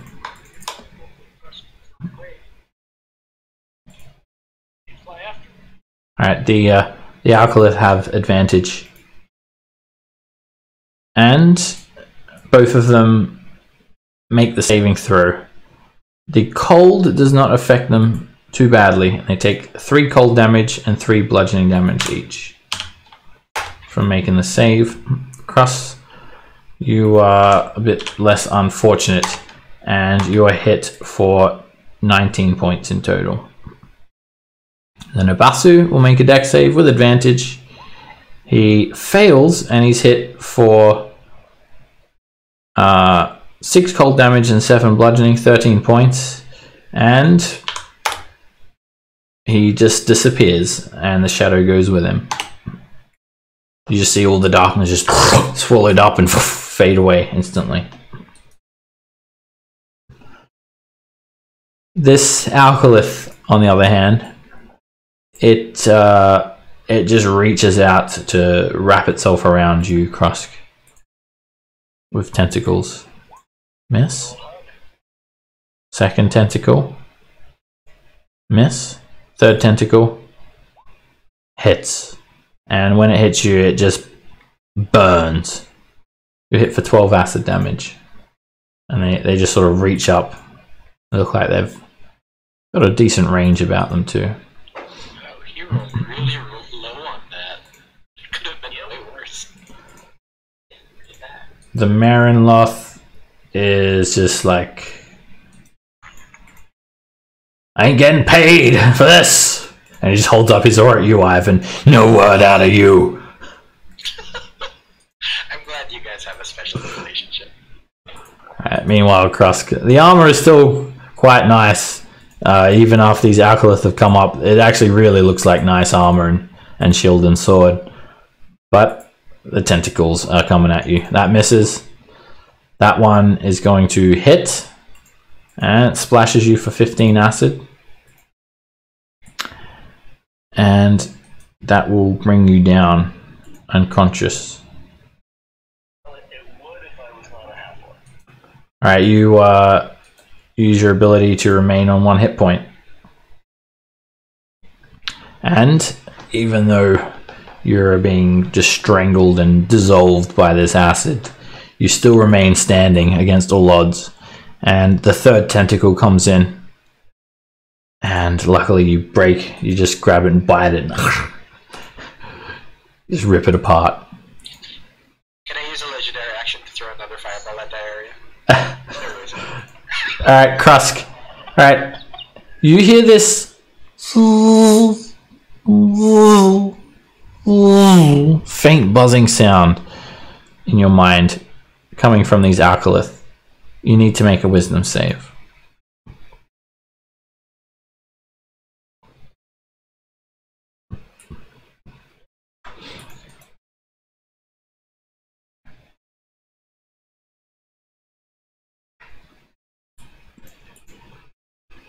You start to get a bit confused. Indomitable? Alrighty. You're looking around, not sure where this buzzing sound is coming from. Alright, and you just block it out. You focus, and you don't get subject to it. That happens at the start of your turn.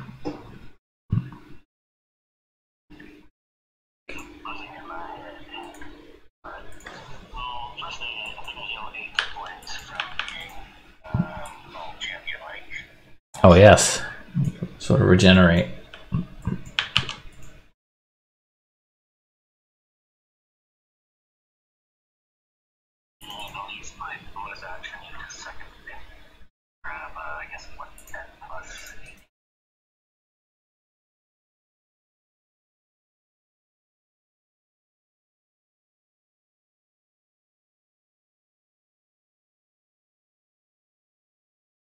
$25.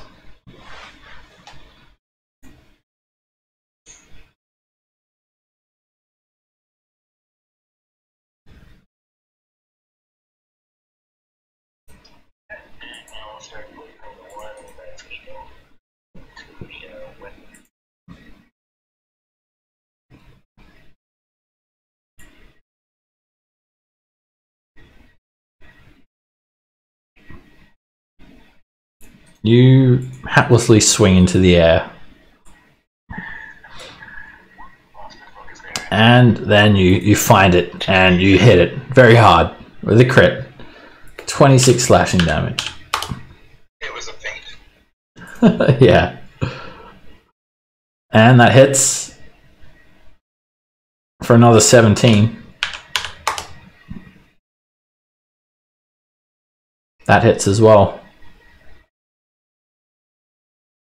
For 16 slashing damage, it's starting to writhe and break apart. Hey, I'm still up. Alright. I really don't like these guys. I'm gonna action surge and do all of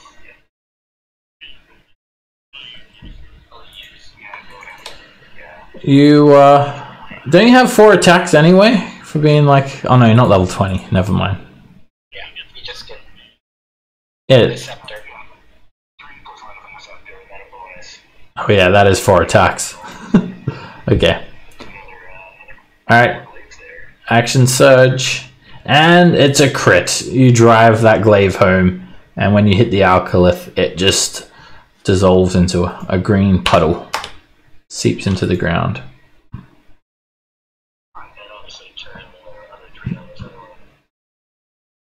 16 misses as it retreats away. And that hits. You slice into a part of it for 11 damage. It's like a web on the ground of this moss with all these eyeballs sort of scrutinizing you. You slice again for another 13. And all in all, the alkylith is starting to look a bit hurt. The other one just has turned into a puddle. Alright, back on the river, we have a very impatient Marinloth. He's not as aggressive though, this one. He's actually quite chill. Just paddles slowly. Yeah. Maharu.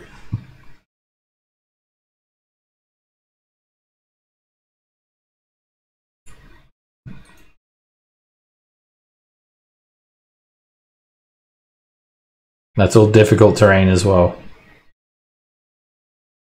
Okay.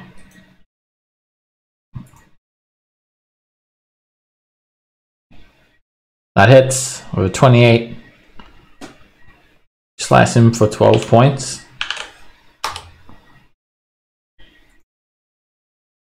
A 30 hits. Alright, you sneak for 29 points. Alright, it's a con save and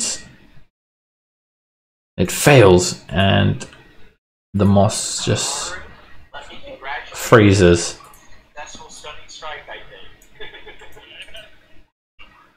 It's incapacitated. Incapacitated and cannot move, and attack rolls have advantage against it.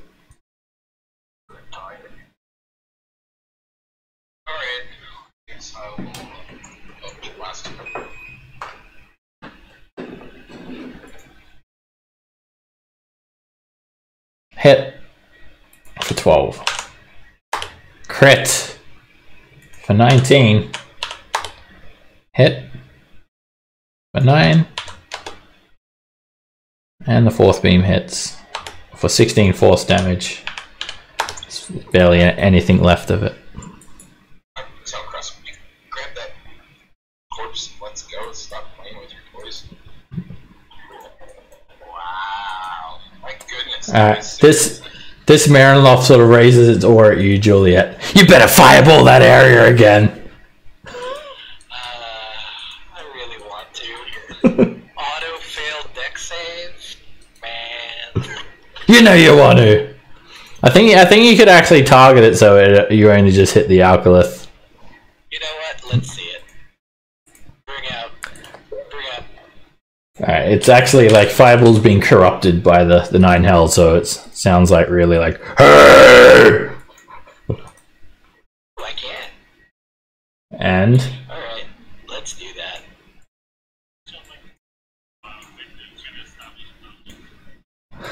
Believe you're not firebolting that. I know you're fun. I have fireballing that. Alright, you just you completely it fails. It's done. yes, but I don't know why I did that. Alright, you just melted away. Even if it succeeded, it's dead anyway. And it just crackles and sizzles and melts into a liquid. Now it's a snowy, sloppy, muddy, fiery mess. And it leaves the frowny face behind. Alright. Alright. You grab the corpse Krusk and jump back on. You guys get 4,550 XP each.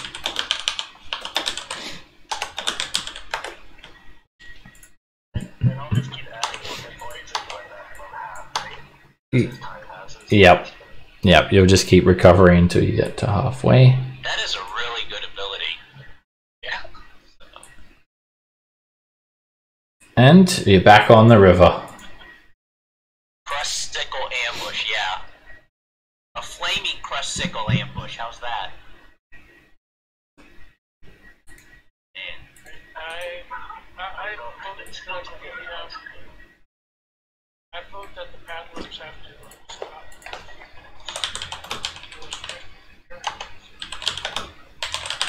Well, yeah, we'll take a 10-minute bio break, but you do get some fruit of your labor. Magic plate mail, magic longsword, magic shield.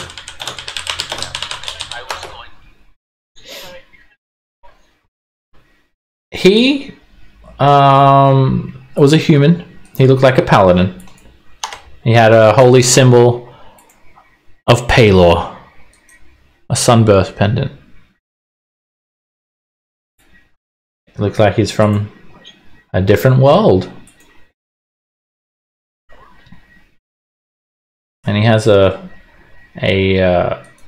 unfamiliar sort of faction image on his shield. I say we fix it.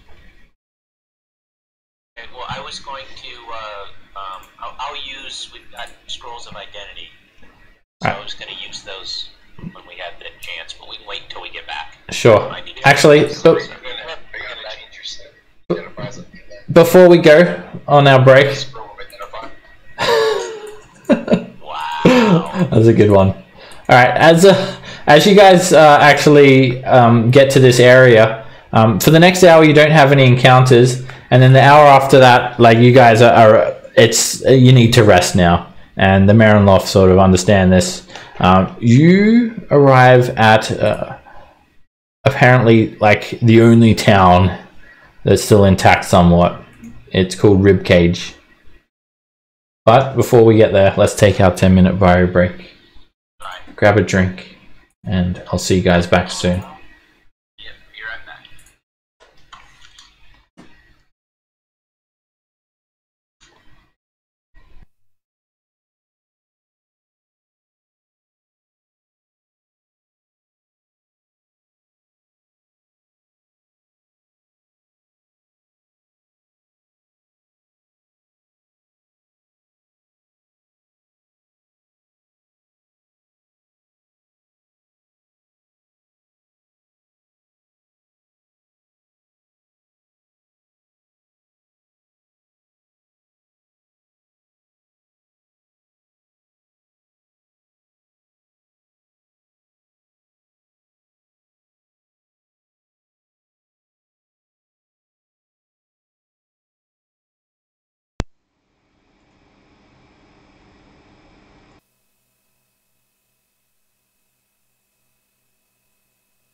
And I am back. You're all by yourself. Again? Yeah. It's just the voice in your head. It's the first time. You know what? I'll be happy whenever we could stop freaking having to do, just for a level 1 spell, we constantly have to have, you know, use identify. That's it. You do know that this longsword is probably going to be a holy avenger, right? It's gonna be so good. Oh. But you're a paladin, aren't you? Well, I was referring, you know, because of your switch from the paladin to your cleric. So I'm sure he would have modified it if it was going to be something else. There. we'll see. We'll see what it is, but it's screaming paladin. You got paladin levels, don't you? Excuse me? You got paladin levels, don't you? No one has paladin. Doing the radiant healing thingy then. That's a paladin spell. He's a bard.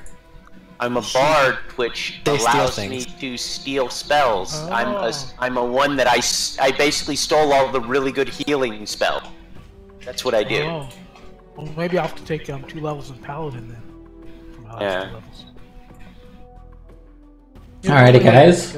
3 more counters away from leveling again. We're back. So, I think I may have messed the audio up on the stream again. I was trying to listen to it and it don't sound like it's working properly, but anyway, I'll see if I don't know what's going on with that. But anyway, you guys travel down a little bit further down the river Styx, and again you're seeing the obvious remains of ancient and destroyed, forgotten cities that line the river Styx. There are nothing but ruins and desolation. Identifying the 3 items. Again, you can only identify at the end of a short rest, so you haven't been able to feel comfortable enough to really mess around with them. Scrolls? I thought you were using scrolls, or are you just messing around? If you're using scrolls, then yes, you can do that. Well, we have to. Nobody has the identify spell. Well, we can mess around with them during the short rest. Yeah. Oh, okay. All right. I didn't know that you could do that also. Sorry. Okay. Then. All right. So you're happy to wait until? You guys want me to identify it now? No, we'll wait. We can wait. Okay. All right. Alrighty. I got plenty of questions, but okay, go ahead. Sorry, you're in a different boat than the body. That is correct. The Marinloft stop at this ominous-looking ruin. Stop now! Rest, sleep! And they sort of, you look around. Is it this one, or is it this one? It's this one. Let me move this a bit closer. Wow, that freaking ruin moved! That's freaking freaky. The ruin is a mimic. I'm not going in there. If it's moving, it's gonna eat me. Stop here, ribcage. Tomorrow, amnesia checkpoint. Rest. And you just look out this like ominous-looking ruin. There are like devils just sort of crawling about everywhere. Alright, well, I'll fix this a safe place. Yeah, let's see if we can find a safe place. I know what you're. Yeah. Is there an area around here? You're still sort of something we can take over? Well, you're still sort of just floating down. You're a few hundred feet away from stopping. Alright. So you also see this old, like, broken stone sign. It says, "The Road of Good Intent." And you slowly sort of park it along the banks of the river Styx as you move up to the Road of Good Intent. Is there a specific place that would be safe, our kind, to rest? He holds up his oar when you ask him that. Hey, I'm sorry. Just asking. And then he just sort of turns to you and he says, "Yes." That's all. He just says yes. And where? Can we find this place that is safe for us to rest?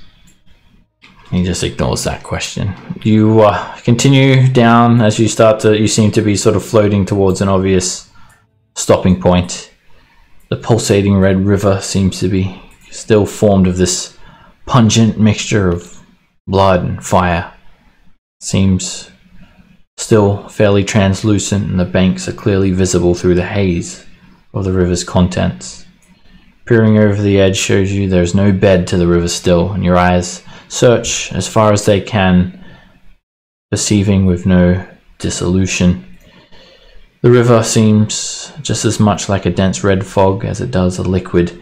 As you approach a great intersection of the river Styx, you begin to notice the severity of the desolation within this hellish wasteland. All along the river you hear ferocious war cries, chants and screams as the sky swells with a wicked mess of flying devils to join massive armies of devil and demon legions as they tirelessly slaughter one another. And near the banks of the river you see these ruins, once great cities of Avernus. All that remains are shells of what these cities once were. Fireballs screech through the sky, and occasionally a massive meteor comes crashing down, destroying more of these ruins. It's truly hell. Along the bank up ahead of you is a 9-foot tall, yellow-skinned devil. He's as big as an ogre. As you near him, you notice he is sheathed in scales. They appear as tough as steel. And although this devil doesn't sort of have a threatening demeanor, he is actually quite the opposite. He holds his glowing red pitchfork, and he's using it to lean against the ground. He seems to be dozing off to sleep, and he's startled upon spotting you, and he jumps to attention. You'd be mad too if you had no wee-wee. He extends his huge wings and puts forward his sweeping horns as he tucks his lashing tail neatly behind his back, and he waves you guys down. And the Marinloft just flow into the bank of the river. There's a small crash as you hit the bank, and the Marinloft just stare at you all. Ribcage, out. I jump out and welcome to this person, to this demon. Hello! I get a Hail, hail, hail, hail! My name is Montalado. Welcome to the Road of Good Intent. I never would have guessed that was what your name was. Mm-hmm. That's why I told you the name. Don't worry. I won't harm you. I'm just doing my job here. And might I inquire as to what your job is, good sir? Why? I take in mortals like you. And I'm a bit of a promotion guy, I guess. There's an awesome tavern nearby that you could certainly stay at. I'll give you 2-for-1 drinks if you want. Oh, so it's a tavern for our kind, is what you're saying? Yes, certainly, you're welcome there. It's just inside Ribcage. Okay, I'm gonna do an insight on that. Sure. Okay. Oh, where did Maharu go? Did we lose Maharu again? He had to take the trash out. I think he's fallen into the river Styx and he's dead now. Did he So fall? Okay, we lost him. Damn. Fix him later. best to move on. No. Alright, do I feel like he is being honest? Alrighty, you try to sort of read into his body language, his movements, the way he speaks, and as far as you can tell, he is a little sort of weary, but he seems to generally want to help you out. Okay. You feel like he may be sort of concealing something from you, though. Or hiding a truth. Alright. So what can you tell us about this place? Well, there's nothing much left of it. Well, this used to be a fine city indeed. It's all but destroyed. This demon super weapon is ripped through everything, and what's left has been absconded by the tears of Asmodeus. Here's evidence of one here. Come with me now. It's a short walk. And he sort of starts just trudging down to the south. I start following him, even though I keep on hearing this word squirrel in the back of my head, and I have no idea. Oh, let me actually turn on the lights for you guys. I must have had the default set to no vision, but everyone should be able to see clearly. There's no darkness. Ah, thank you. Although Maharu's probably a bit upset. Alright, there are some tall ruined walls of a building sort of over here blocking view. So Montellado sort of takes you over and points at this massive lesion in the ground in the center of the ruins. It looks like some great force has torn a scar through the ground. That's one of these giant meteors. You know what they say about the meteors and the fireballs? No, what?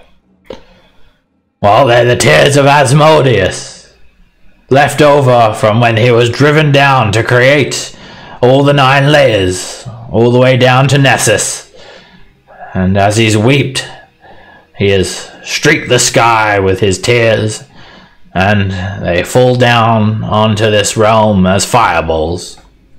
It's only a feature of Avernus, of course. How are you finding your stay, by the way? Are you enjoying things here? It is awesome. It keeps us occupied. You have to be on your toes. Yeah, when you get cried on, it's not so great. Yeah, that kind of sucks too. Oh, yes. Doesn't really bother me none. And he sort of just flexes a little bit. But I can imagine your squishy flesh gets burned quite easy. Yeah, that's probably one way of looking at it. Speaking of that, now that we've actually landed, I'm going to do another Ore of Vitality. Okay. Also, Ivan, Maharu, and Krusk, you guys, as you sort of get closer to this scar, you could make an investigation check. Okay. You want me to do that before the Ore? Okay. Well, I think Maharu is going to be pretty... Alright, Maharu, you carefully gaze it, and you can definitely ascertain that the scar was created by a meteor swarm. And as you pan the area, judging by the frequency of the lacerations, you think that you'd probably have a 1% chance of being hit by a meteor swarm every hour by simply being here. I like those odds. You also hear a voice, a whisper, Maharu. It says, I wish you saw this. Is it a careless whisper? Was it coming from inside there, or did it... Yeah, it feels like it's coming from inside there. So when did I ask our guy there? So does this scar just... When was the first time it was... Oh, that one. Oh, that's been there for a little while, a few days. And this was a fine city just a week ago, nothing but rubble now, with scavengers and pillagers getting about. Yes, many were killed, unfortunately.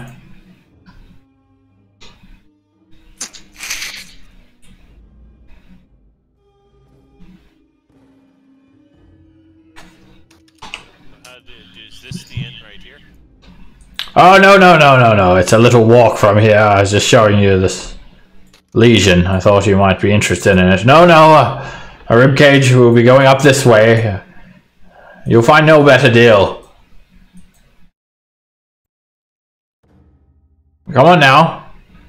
I just want to look around and see if there's anything else. Was that like in my mind, or did I hear it coming from somewhere? You definitely heard an actual voice.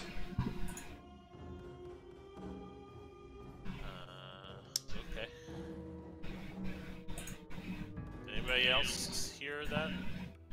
voice that said, I wish you saw this? No? Did I hear? Only you, Maharu. You're crazy. Let's go get something to drink. Okay. Don't be afraid to follow up on it. Squirrel. Or warning. Bah. And The one was Crust, when we stepped here and a rock fell on us.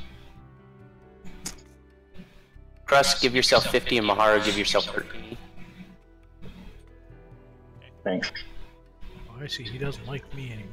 Oh, come on now, come on now. I've got a busy day ahead of me. Are you coming to Ribcage? So I'm just curious, what was this that we were seeing? This was like a rift, a fissure? A meteor swarm hitting the ground, basically.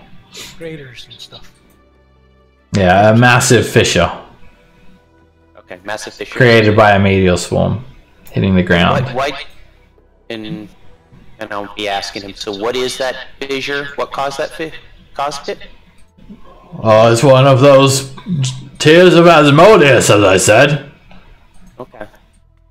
I just wanted to show it to you. You're curious, so. Oh, we're coming this way, and oh, come on now. I was having a nice little nap until you got here. Now, don't be startled. You'll see some scavengers, but you're escorted with me, and they won't do you any harm. Come on right this way now. Oh. You can tell that Montelato, he seems very lazy, just sort of very nonchalantly just stumbles along, and you move in to around the sort of walls of these ruined buildings, and the ruins are scorched. It lies beyond this first crumbling wall next to the riverbank. You see a Legion portal. Montelato sort of slaps his hand on it. It basically looks like a stone arch encrusted with red glowing glyphs that rise up to a height of about 20 feet. You've seen one. They look like one of the ones that you saw when you entered at the Lake of Dustbond. These are things that Asmodeus uses to teleport devils into the Blood War directly, but I guess this one's out of commission. There ain't much war happening here. It should be pretty safe for you all to rest the night. And among the ruins are gangs of bearded devils rummaging around, poking around with glaives. And there is a single other type of devil. This one is larger and has red skin. He has small horns crowning his head with a pig face, and he glares up at you as you all pass. This type of devil is a pain devil. Sort of perches up on his shaggy goat legs. He holds a flaming polearm in his hand, in which he was using to sort of dig around these ruins like a scavenger. His hands are clawed, and he has this wicked gleam in his beady black little eyes, and they follow you as you actually traverse through this ruin. Come on now, don't worry about them. Out of my way. He just slaps one of the bearded devils out of the way. That'll teach you for standing in my way. They won't harm you. They know who's boss around here. And all of these devils just sort of watch you as Montelato guides you through the ruins. And you get now a more of an afforded view of the ruins around the entire area. As you gaze out for a couple of miles, you see that Ribcage was actually a decent-sized city, and it could have housed thousands of residents. The shambling ruins are all squeezed into a narrow vale. There are mountains now, towering and curving over the skeleton of a town, like rib bones. There are stone walls that would have once surrounded the entire city, but now they're nothing but crumbling piles of rock. Cobblestones from the former paved streets that have been destroyed or sunken into the hellish-looking ground are still evident. There's no vegetation here, and none could even hope to survive in a place like this. Skeletons and bodies seem to form half of the floor itself, scorched black and calcified into the very ruins in which they lay, their skeletal jaws immortalized in an open look of horror. Montalado looks towards the once beautiful city, and he motions his hand towards a particular ruin. There it is, as he leads his way through the debris. And I'm going to move you guys over to this little ruin here.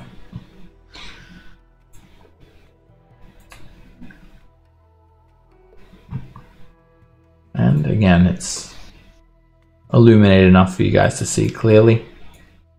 And I'll just put your tokens down on the map as well. You won't be able to see anything straight away.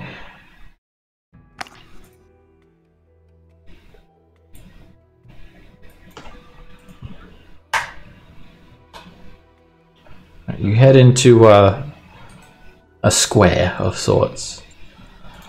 There are 4 small destroyed buildings lying at a crossroad, evidence of what goods or service that they had offered has once since been lost.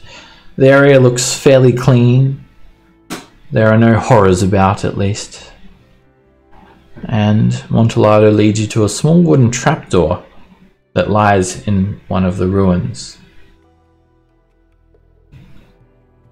This is it. Down we go.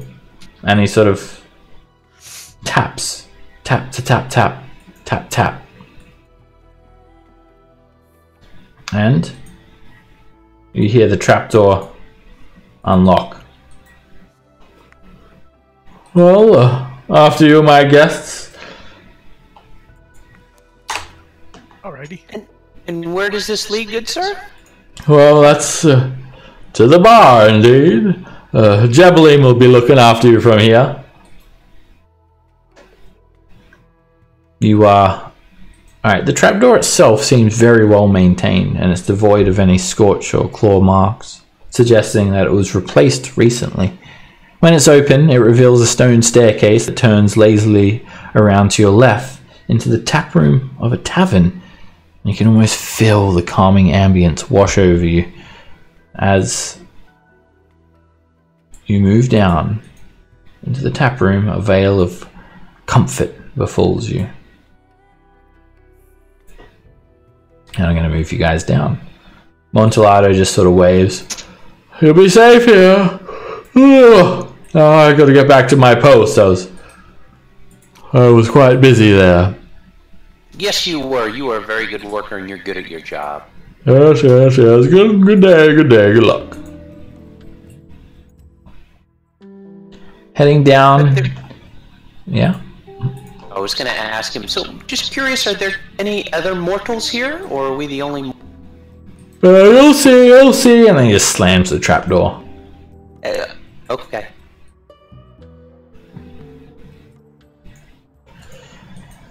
Heading down these rustic stone steps that are unevenly spaced apart, you find yourself surrounded by a surprising sense of civility. There is a proper bar set up here. Coloured round seats line a wooden bar, which is full of jugs, small bowls, and barrels for tapping ale. Devils attend the bar, and serving them. It just runs behind the bar. Yeah, if you try to go by the bar, this guy's gonna stop you. Which one's the bar? This is the big long thing here. the big long. No, okay, so back here is the behind. Yeah. This guy is the bartender. Okay. All right. Okay. Corbin. How rude. Alright, so devils attend the bar, and serving them is a fiendish hulk that bears the features taken from a scorpion mixed with the stuff of nightmares. And you believe this is Jabeline. He looks like this.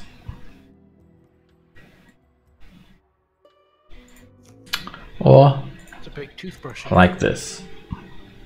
There we go. All right. He Looks has very friendly. 3 stinging tails and 4 limbs. He wields a massive scythe in 2 arms, while his 3rd and 4th arm, which seem to stick out from his shoulders, tend the bar. Plotted around the tap room are a few small devils wearing red hats. They all look identical, and they give you all a wicked grin as they flash their black teeth. And the creatures nervously wring their hands, bearing long needle-like claws.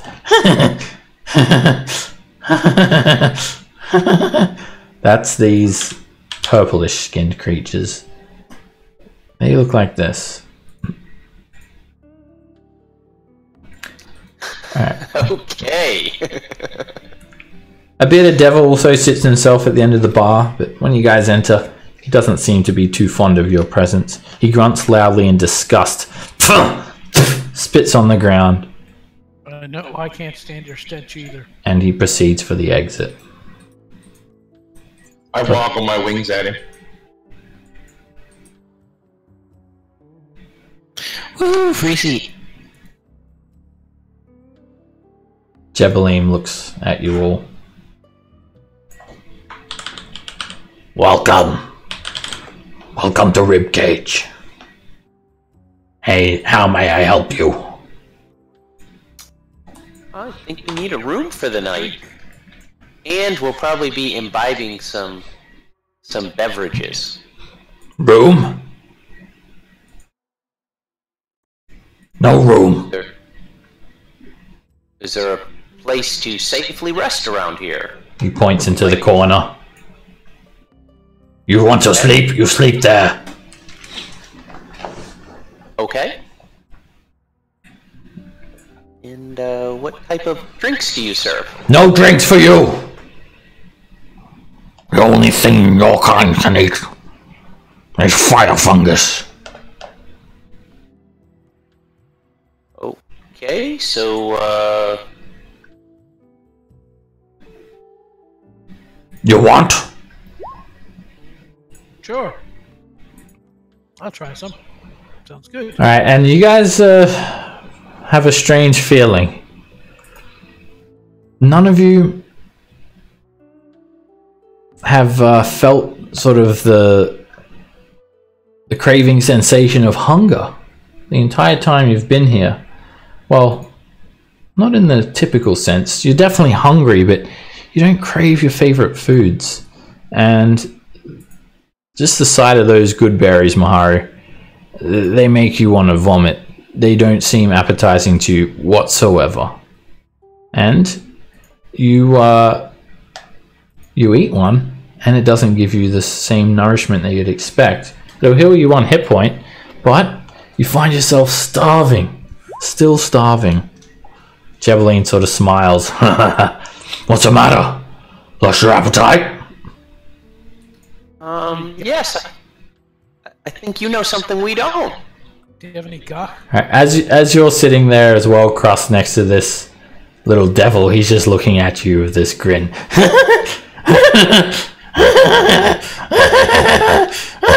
With this devilish chuckle about him.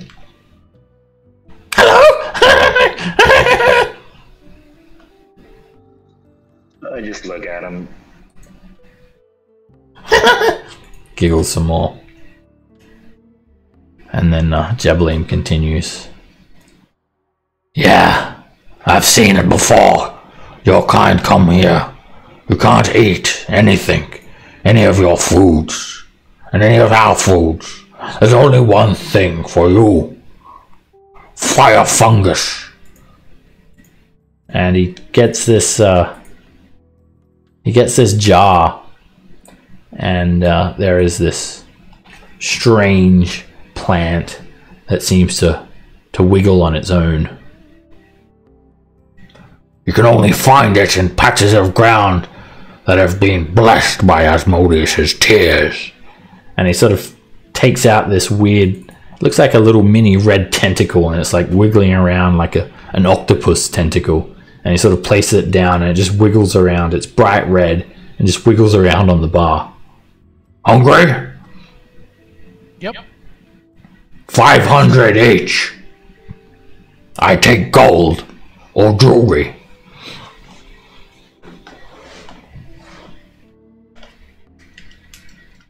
So, whoop, whoop. Okay. I point to Tilton. Okay. Yep, I pay the 500 for what he's doing, and then look to make sure that he doesn't start throwing up, and he can eat it. Surprisingly, you feel like you want to eat it. It's the only thing that you've seen that looks appetizing. Looks appetizing for you.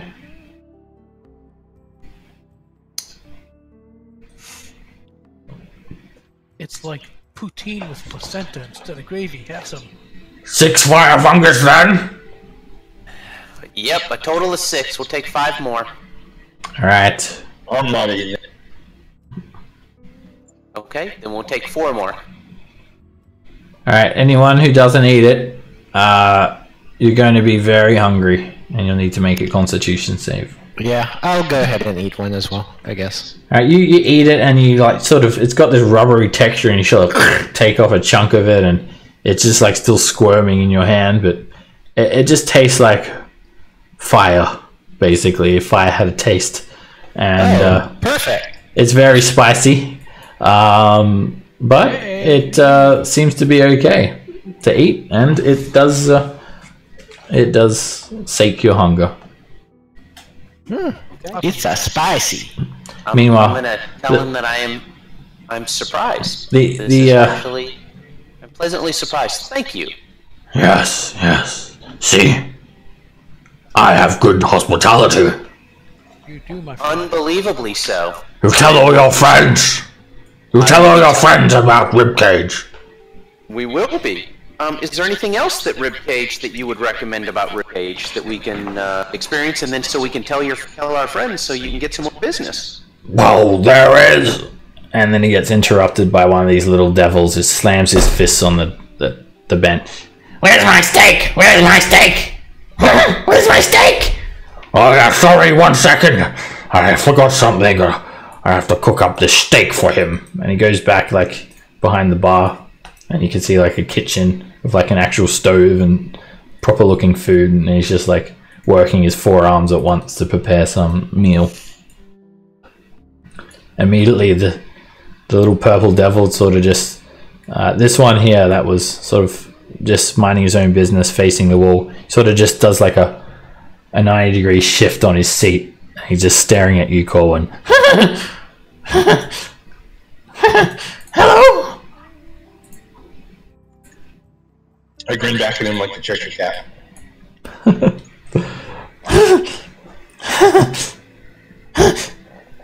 Do you want to buy something? Maybe.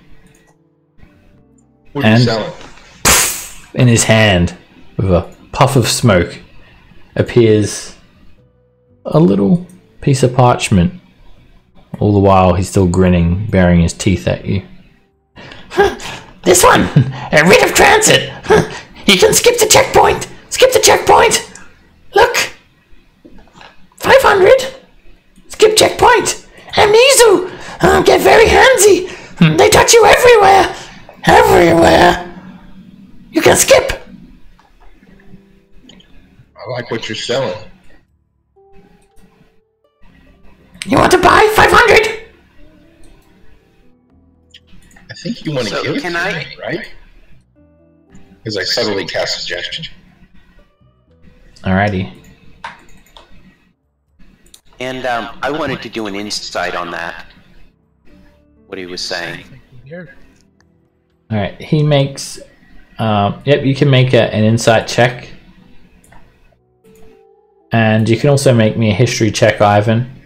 And Core, when you cast Subtle Suggestion, he makes a wisdom save with advantage due to magic resistance. And he fails. Yes! Here you go!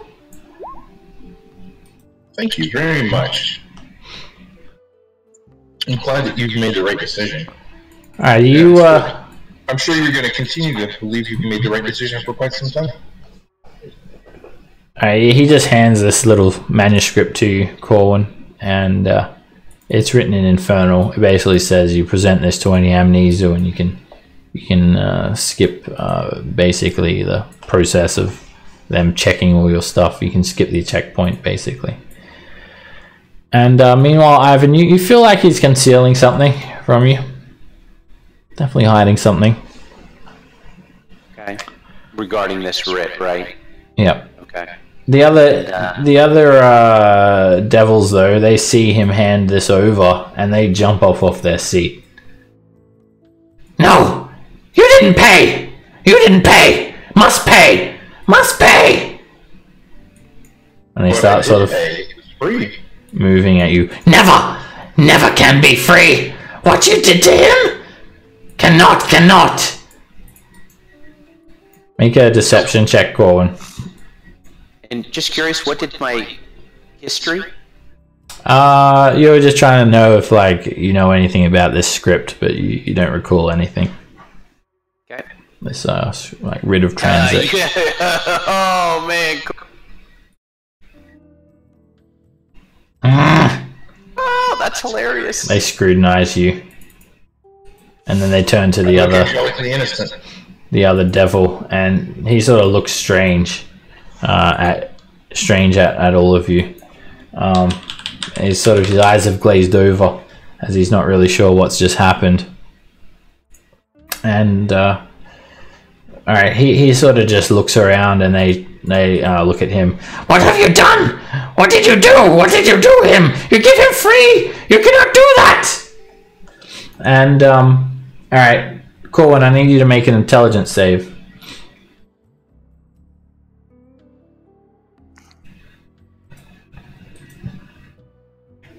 All right. It's not my best thing. As you touch this scroll, you get suggested. All right. And your suggestion is to hand it back to him. On an intelligence save, don't I get a wisdom save?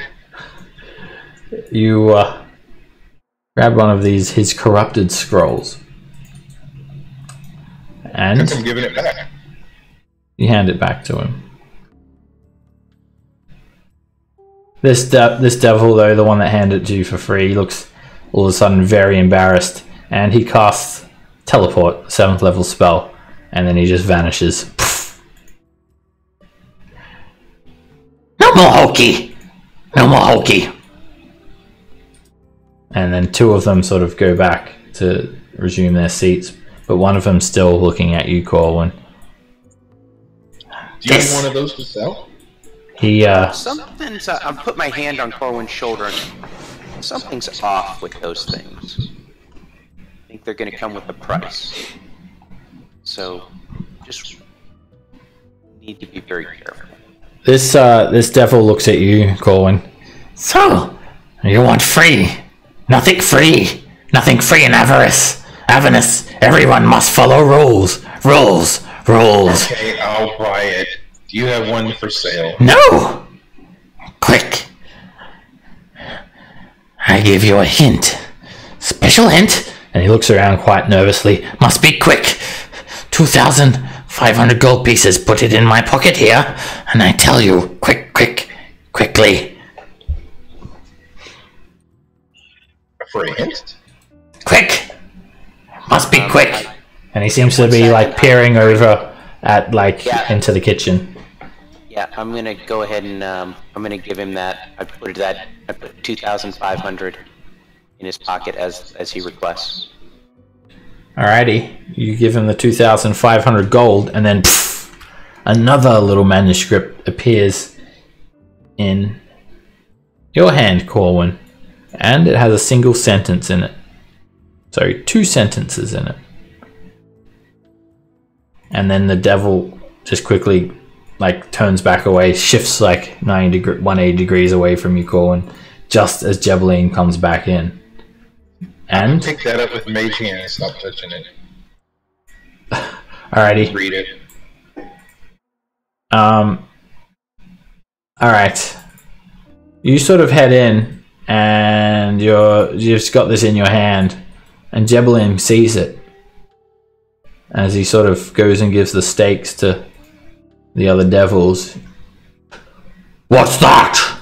He demands to know as he looks at that, points right at the manuscript, Corwin. I tell him. This guy handed it to me, and I pointed to the like, look bewildered. Yes. Transit script. Corwin, I'm gonna need you to make. Actually, sorry, he's gonna make a deception check. He seems very nervous about the presence of Jebelim, like he's trying to conceal something from him. And Jebelim is getting a little bit suspicious. He's gonna make an insight check. What is going on here? Show that to me. And he yells at you, Corwin, to show it to him. I've mage handed over where you can read it. Alright. You said it was a hint, right? Yeah. Don't I get to read it before I hand it to him?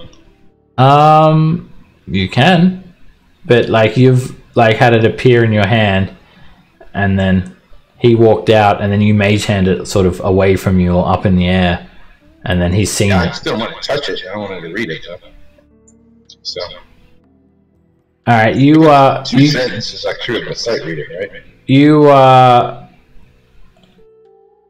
You can. Let's have a look here. Yep, you can read it. You can definitely read it, but Jebelim seems to basically want to get it from you before you read it. Okay, well, I mean, I'll walk it to him, and as I walk it to him, I'm reading it to give it to him. Alright, he sort of yells at you, Don't read it! It is cursed! Okay, I don't read it. Alright, you don't read it, and you snatch it up from him. Oh, he snatched it up from you, sorry. As you hand it to him over the bar. And he reads it. And then he combusts it. A flame appears in his hand and he burns it. Twitchy little devils! And he just brings up his scythe and he just slices straight through one and cuts his head clean off, and the devil just melts over the stool and into the ground. The other two devils sort of look at you. Now look what you've done! And both of them teleport away.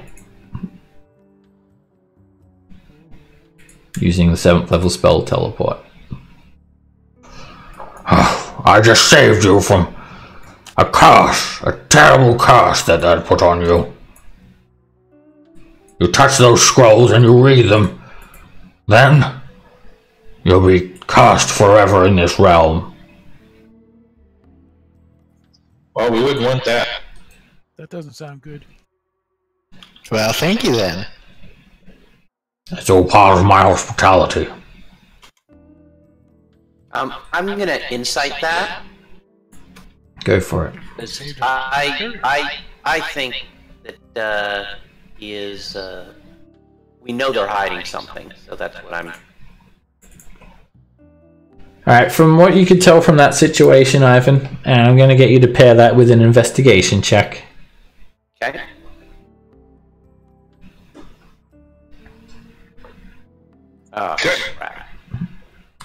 Alright, so you don't really sort of make any connection on exactly what's going on, but from what you can tell, there's something up. Jebelim is concealing something. He knows something you don't. And the devils also, with their body language, they sort of seem to fear Jebelim and seem to also be hiding something from him.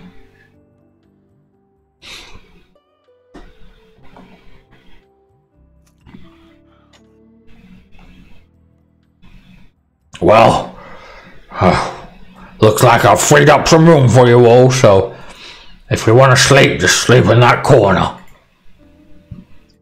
Okay. All right. I'm gonna tell this guy, remember this word in case you need us. Banana night. I'm gonna go over in the corner and cast a spell. Where's the corner? That corner. This room isn't very wide. Alright. It's a pretty closed-in space.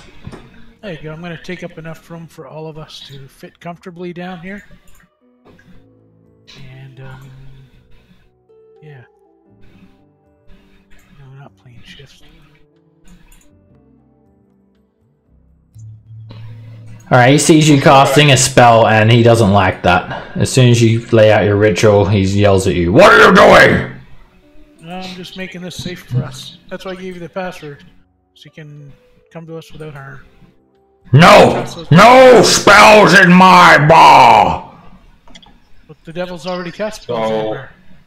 I cast Mass Suggestion Subtle. And what do you suggest? Tell this wonderful barkeep that he is going to treat us better than he would even treat himself. So much so that he'll share his secrets, share his bar, and allow us to behave in the same manner he'd allow himself to behave. I think it's like a course of action, right?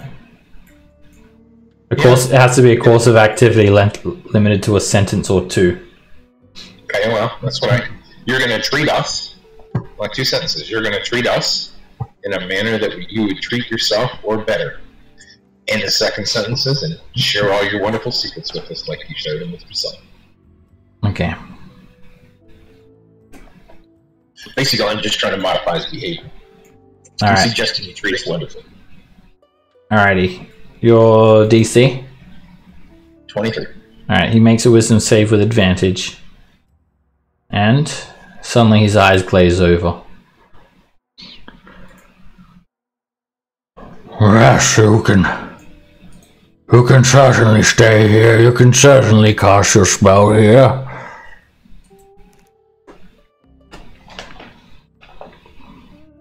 Oh, and I've cast it, sorry. 7th level.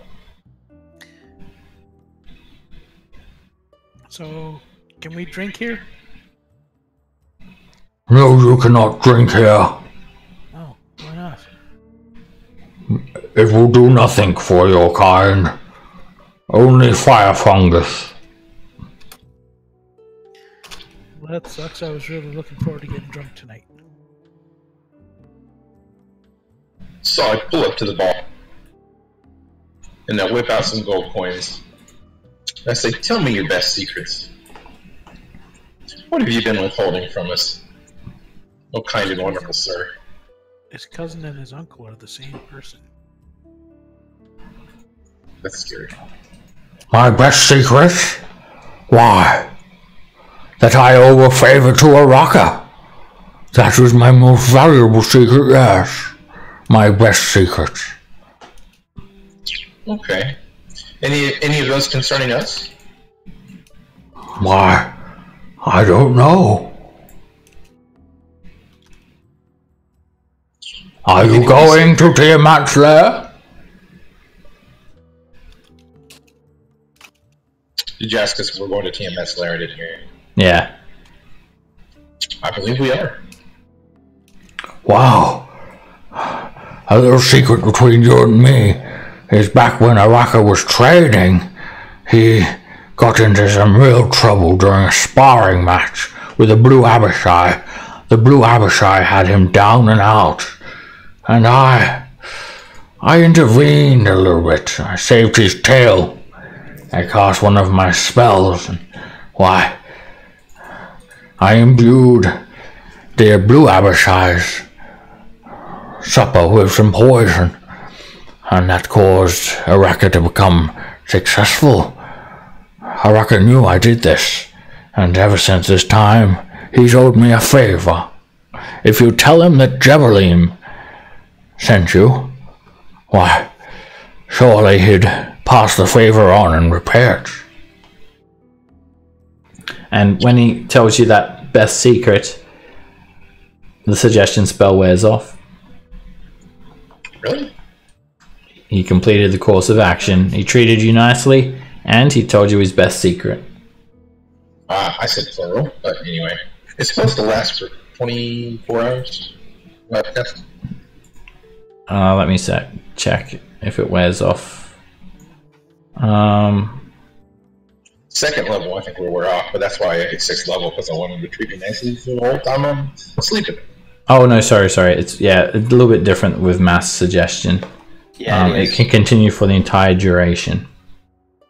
No, if the suggested activity can be completed in a shorter time, the spell ends when he finishes what he was asked to do. So he's treated you nicely, and he has told you his best secrets. So the suggestion has run out. And then he sort of looks around as his eyes sort of adjust to everything what's going on. And I don't think that would take 10 minutes either. So he sort of looks around at you, Rocky, and then he sort of starts yelling out again, "Hey! Hey, no spells in here!" So I'm going to cast my suggestion again, subtly. And this time I'm going to suggest, using an 8th level slot, that he treat us like his best friends for the duration that we're in this territory. Alright, this time I'm going to roll initiative. He realizes that something had happened and you guys had cast a spell on him. He doesn't know who it is, but he becomes hostile. He draws his scythe as he gets ready to swing it at you, Corwin. And Ivan, you're up first.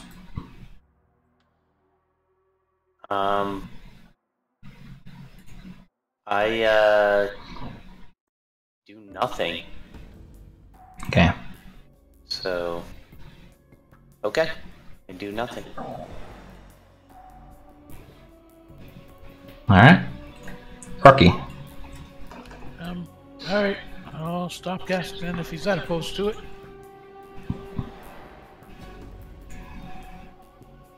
Mahar. I'll just dodge. Okay.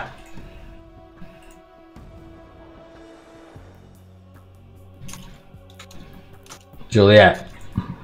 I'm going to spend my action trying to calm him down. So it's like, just trying to calm him down. It's like, nothing's happening. We're all friends here. It's like, I don't want to abuse your hospitality, and this is probably all just a misunderstanding. Make a persuasion check. Boom. Alright, he's holding up this scythe, and then he sort of looks around. I know someone used magic on me. I can tell. There's no way I'd tell you that secret voluntarily. I want you all out of my tavern. And I'm going to break initiative because he still seems hostile somewhat, but he's not. He's been calm to the point where he's not going to like swing his scythe anymore. Yeah. Again, our apologies. Would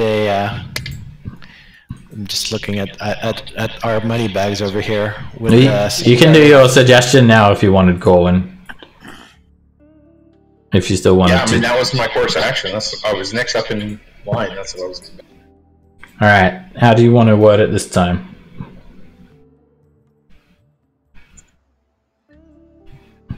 I believe that you will treat us as your very best friends for as long as we are on this plane. You're going to believe that you and I and my fellow party members are as close of buddies as you can possibly have. Okay. And he'll make another wisdom save with advantage.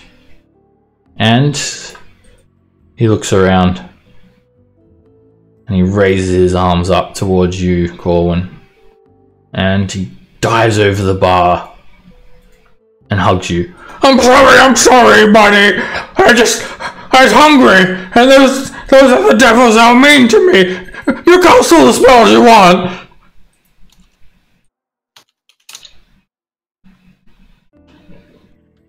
Okay. Yeah, so I'm just going to Fire fungus for all! He just starts throwing out fire fungus to everyone. For you! And you have a fire fungus! Yeah, I'm just like going to like pat him on the shoulder. No, thanks, buddy. You've been a pal. Alright. Okay, that's gonna stick for 30 days. Alright. I'm gonna go with that. Oh man. Yeah. Can I get you anything? What do you need? Fire fungus or perhaps some fire fungus? How about some fire fungus? Oh yes, certainly. Hey, what were those? What about those demons that were trying to sell us stuff? Was that legit, or were they trying to? Oh, Oh, that's just a racketeering scam that they've got. There's no such thing as a writ of transport. They'll take your money and they'll teleport away. Oh, thanks for saving us. You really, you really are a pal. Exactly. Are a good friend. Yes, yes. And can you believe the other one? He was going to tell you that I was going to ambush you. All of you. Well, I wouldn't do that anymore now. Oh. How were you going to ambush us? Just while we slept? I mean, obviously you're not going to do it, and it's all theoretical now. No, of course not. It's when you leave. When you leave, the trapdoor is going to lock behind you, and a heap of glyphs are going to go off and badly hinder you, and that's when the bearded devils and the pain devil will attack. Yes. You see, Montalado, he always brings in hapless souls like you. I pay him off. But of course, that's the old me. Come here! He just hugs you guys. I'm not going to stab you to death anymore. We group hug him. Yeah, group hug. Everyone get around him. Come on, everyone. Yeah, he's large, so all 8 of us can hug it up. Yeah. Look at that face! How could I ever be mad at that? Look! I know. Definitely. You wouldn't happen to have any giant growth potions, would you? I think we need more of that face to love. I tell you, if I had one, I'd certainly give it to you. You know what? Hey, are we going to be safe here, by the way? We'll be able to rest here without being in any danger, right? Oh, of course. Getting attacked or anything? Oh, of course, you're safe here. Oh, yeah, they weren't going to ambush you until you leave. Okay. Ah, okay. And you think they're still going to do that? Oh, well, yes, of course they will. They will? Okay. Alright. Alright. You guys get 1200 XP each as well. Yeah. And again, I tried to type it out. Damn it. It didn't go. I'm going to say, congratulations that Corwin actually roleplayed something. I'm fascinated. It's not the first time. I know, I'm giving you a hard time, but it's still pretty funny. Alright, then, was there anything else, that you think might be useful for us to know? Because this is our first time here. I mean, I've told you everything. I've told you my best secret, and I've told you about the ambush. Thanks, you're a pal. No, I'm just trying to can you do me a favor? Just type that name in. Just so I'll spell it right in the notes. Which one? Jebalim? Was that his name? Jebalim? Yeah. And he was the... no, you're talking about his buddy that he owes that owes him a favor? Yeah, Araka. ARRAKKA. Yeah. But that guy's a devil? You didn't quite catch it, but Jebalim will tell you. He's a red Abishai. Yes, he's a favored from Tiamat. He's the commander of every single Abishai in this entire realm. He could summon an infinite amount of them at will. He guards the maggot pits. It's one of the secret entrances to Tiamat's lair. Oh, interesting. Oh, okay. Maggot pit that's a secret entrance to Tiamat's lair. Okay. Where are you heading, by the way, buddies? I hope you plan to stay for our longest time. Oh, yeah, we do plan on staying longer. We were thinking about seeing Tiamat, or maybe some other people. We don't know. Oh, who? We'll tell me. You can tell me, buddy, old pal Jebalim. Yeah. Also, you wouldn't happen to be willing to help us with that ambush thing, would you? When we wake up? I can't leave the bar. I would suggest... I can tell you what would happen, though. I'm the one who rigged the trapdoor. I've got some poor suckers just last week. Oh, you should have seen their skin melt away. It was delightful. I wish you were there to see it. Yeah, we wish we were there, too. It would have been a grand old time. Yeah, can you disable the traps? No. So they won't go off? Well, I'll tell you exactly what happens. Perhaps you could try and dispel it. You see, first of all, the door becomes locked with an arcane lock spell. The door would become very hard to break down, and then a stinking cloud will appear over you. A magic mouth spell will yell, "Now!" and that's when the devils will jump out. Meanwhile, a wall of force will appear above you, blocking off all of your exits. Web will cover the ground, sticking you to the floor. Suggestion spells will fly out at you, instructing you to guard the trapdoor and not let anyone down it. Meanwhile, 2 gust of wind spells will force you back into the wall, while the devils attack you. That seems very complicated and well thought out. Good job. Yes. You are smart. You know what? I'm glad that we have such a smart friend. Thank you. Group hug again! Group hug! Ah! So, maybe you should go first then when we do leave. I can't leave. Well, no, but you can open the door for us up there. Oh yes, of course. In fact, I use this secret lever here. And he sort of jumps behind the bar, and he like one of the kegs, like one of the taps, he sort of turns it 9 degrees counterclockwise, and you hear a loud clicking noise at the trapdoor. So that unlocks it. I'd already locked you all in, but I wouldn't do that to my bodies anymore now, would I? Hell no. That's right.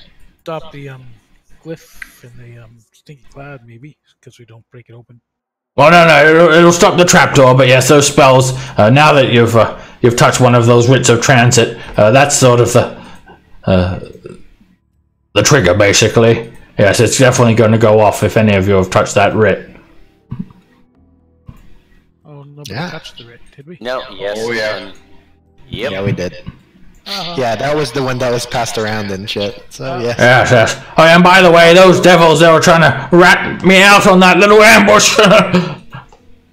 Yeah. But of course, I'm not going to ambush you now anymore. That's okay. I can fix this, guys. I'll just have to go first when we go up, okay? You think you could probably dispel it? Like one dispel magic could basically dispel each and every one of those spells. I don't have dispel magic. No, I do though, and I can take care of it. Oh, Yeah, bards specialize in it because we get our jack of all trades, and we can throw our peerless thing on it, which gives us inspiration. Right, or I can make another hole in the wall and we can go out a different door. I could do an anti. You could also do that. Just walk away. We could also long rest first. Yeah. All right. Yeah. So I'm gonna fix our friend. You're gonna do what? I'm gonna fix our friend. The shiny Oh, plate the armor. paladin? Oh, yeah.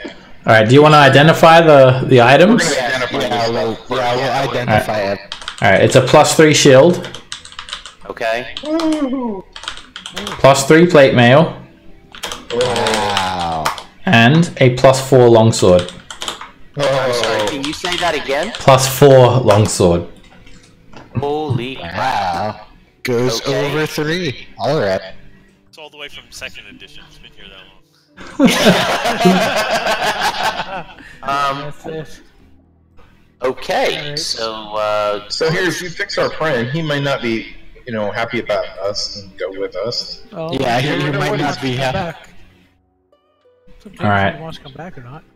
It's not about that. He might want to come back and be like, hey, I'm an evil paladin. Give me all my stuff. Right. just saying. Might want to think that through. I don't use any of that stuff. Maybe. yes, you That's not do. the point. I'm sure he's been dead longer than 10 days. You found the Medicine check it to see how long he's been dead. either that or medicine check would be fine. All right. I'll do medicine then. No, he's only been dead an hour. He doesn't look over 10 days old. You don't know exact date, but yeah, he looks like he's only died maybe a few days ago or something. You can't tell exactly how he died. That's right, he can help us. Yeah, or again, he could be an evil paladin.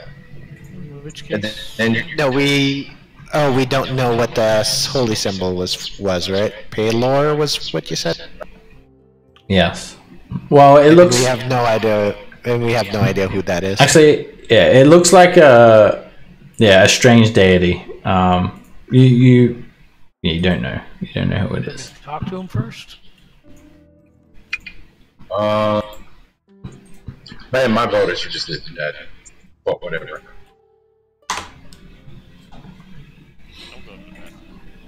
you're pretty sure if someone dies here, their soul will become a lemur. Oh. Oh. So there's probably no So- bring back anyway. Fine then. Yes, Alright. You should have bought the insurance. the soul may be basically property of Asmodeus now. So, But you can certainly try. You can try still if you want. See what happens. Yo. I don't know then. okay, so It's gonna be corrupted. yeah, that's the problem with here when you die. That's one reason we got insurance. If he died on the 9 hells, then you won't be able to get his soul back. But you don't know where he died.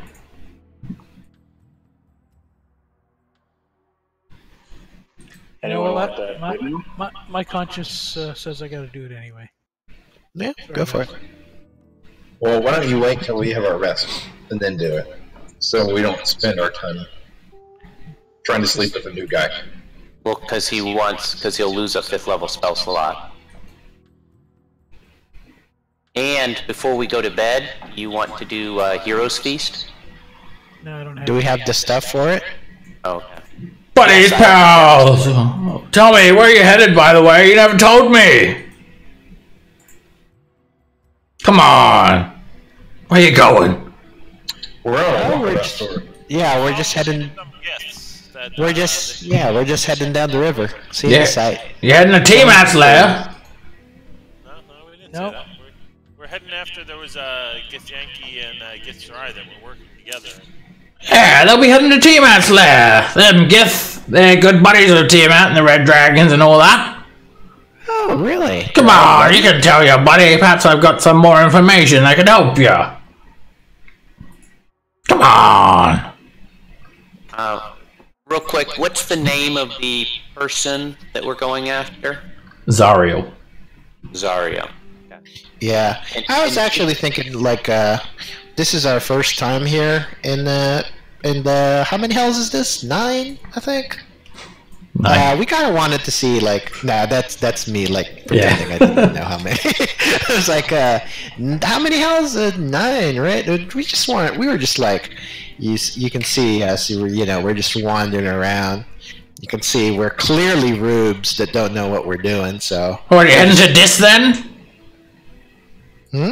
You heading to Dis, Yeah. the second layer? This? What this are you talking? Dis, it's the second layer. Oh, this is the second layer? Alright. Yes, you have to head to the gates of Malparens to get there. No, this is the first layer. This. Oh, I thought this was the second layer. No, this is So. no, this is this is the first layer. I mean, you're either heading there or T-Mat's lair. There ain't nothing much. Surely you're not heading south of the river, are you? I do my best dumb blonde impression. Wait, you said this was the first layer. Now he's saying this is the second layer, and now I don't know, man. Whose wife gets his finger? Yeah, I just basically tried to flim-flam him into not telling him in. Alright, well, as long as you're not heading out to Darkspine, because that'll be suicide. Well, yeah, got some. Wait, why would Darkspine be suicide? Well, it's where the front line is of the Blood War. Ooh. It There's is? a war? Cool. There's a war. So what do you mean? So if we went to Darkspire, would there be a special, if we wanted to go there, just Hey, are you like insane? Are you going to burst through the front door? First of all, there's a mile of smoke that completely obscures the entire region. The fog of war will surely get you, and if that doesn't, you're facing some of the most powerful creatures in the Devil Army. They're not gonna simply let you walk in. You'd have to be crazy. You'd surely die. Would there be a... Darkspire, is that the place we're going to, Seb? Yeah, I'm saying OOC, it's, that's where we're supposed to go. Darkspire is where she is. Yeah. That would be crazy if you're heading in through the front door. You may as well throw your lives away now. Is there a back door? Did you say there was a maggot layer back door or something? Oh no, that's Tiamat's lair. That's Tiamat's lair. Where is the maggot layer, by the way? Well, that's the maggot pit. It's Right. down the base of the Dragon Mountains. Oh, maggots! I love maggots. How do I get to? How do I see them? Those, maggots. When you cook them, they're really good. Well, I can show you on your map. Let's just bring that up now, shall we? Yeah, no, that'd be great.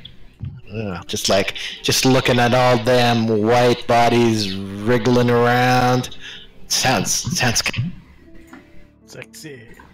So we're here, right? This is Ribcage. This river is known as the Road of Good Intent. If you follow it up to the west, you'll get to Darkspine, and that's where Zariel's lair is. You'll be going through Dread Legions, Shield Legions, and Sword Legions, and the front line itself. You'd probably face Zariel. If you fought Zariel out there, if she found you on the field, she'd slaughter you all. She'd have an endless amount of legions at her disposal. Now, south of here, there'd be maggots. So, near the impossible cliffs at the base of it, there's a massive writhing pool of maggots, and that's where many of the lemurs also are born. Now, Araka, my good old buddy, he sort of reigns over that area. Now, there is a cave beyond the maggot pits, and that will lead into Tiamat's lair. There's also apparently a tunnel into Tiamat's lair through the Pillar of Skulls, but you're not heading there, so that doesn't really bother you, so I don't know why I'm telling you any of this. Now, Yeah, it's because you're a pal. if you're going to head into Tiamat's lair, I would suggest taking the back entrance through the Stigmaris Mountains. There's a secret tunnel that will lead you all the way through for several miles under the basement of Darkspine. You'll not have to deal with any of the legions there at all, and you'd be able to simply creep in and head in through the old foundry and go in that way. But you're not headed any of that way, so that doesn't mean anything at all. So who's up for another fire fungus? I'm up for another fire fungus. But for that, again, we're here sightseeing, remember, and just looking around. So we're going to go to Darkspire. You should definitely go to the Pillar of Skulls then. Oh, it's a popular attraction for all sorts of mortal tourists like you. I heard you can give it a little blood and ask it any question you want. Oh, okay. Does it answer? Of course it does, provided you pay the price. And the price is just blood, or does it take blood and something else from you? Let's just say it takes points. Let's just say it takes... I'm stalling. Let's say it takes points. Points that you would use to measure how much you got hit. Oh. Okay. And it takes it permanently. Yeah. Okay. Yeah. But you're not headed any of that way, so fire fungus for a group hug! Yeah, group hug. Okay, so... I'm so glad you guys came here. I was so lonely! It's great. So I'm just trying to get with... can you tell us exactly where that place the back entrance to Darkspire is?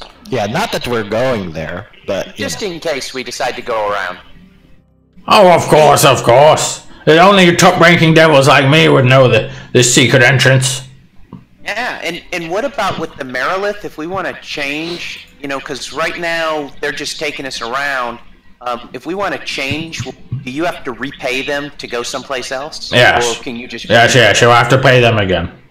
Okay, and is there any negotiating, or once they tell you a price, you're just done? Oh, if you're a sweet talker, you may be able to get the Marinloft down. Oh, okay. Alright. Or if you just show him that cute little face of yours, look at her. Oh, I know he's showing that. And he signs autograph. Wait. Sign... Yeah, normally people have to pay to get his autograph, but since you're our best buddy in the whole nine hells... Wait. Sign his chest, Krusk. You can do it. Yeah. I give him a quill with ink so he can sign his chest. Okay, I do that. Yeah. Oh, gee, I'll never watch this chest again. I mean, I never watched it anyway, but I definitely won't now. And also maybe not use your real name. So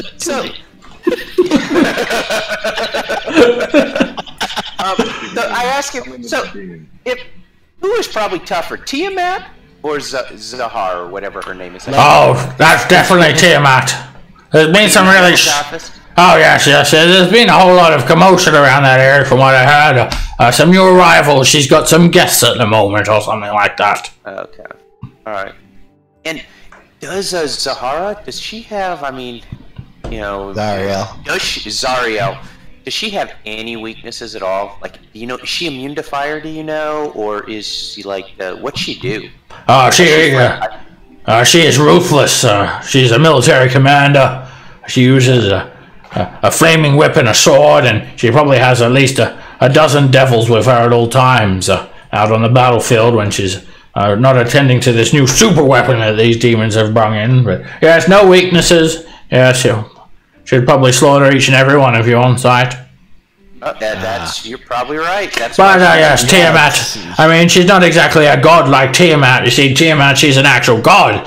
Now she's trapped here. No one knows why, but her prison's inside that well of dragons. You'll see.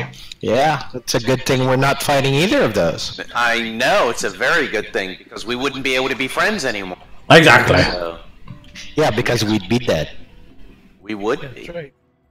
We would be. Well, I mean, assuming that the trap that's about to hit us tomorrow doesn't do us in. But you wouldn't be friends with people who...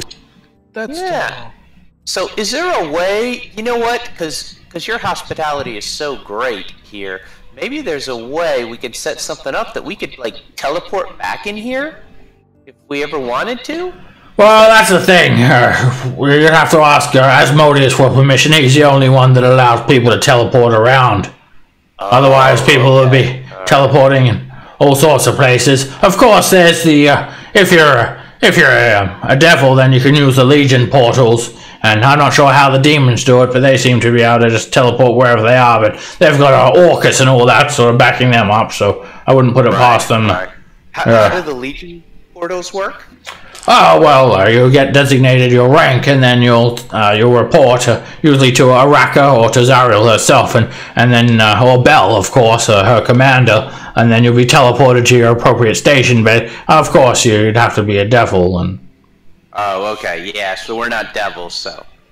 How would I become a devil, by the way? Do I have to get killed? Oh, yes, first you have to be killed. I can sort that out if you want to. You'll be reborn as a lemur in about a week or so, and then you'll have to work your way up the ranks. Okay, alright, that's what I was just curious about. Okay, so you have to work your way up. Alright, so you started off as a lemur.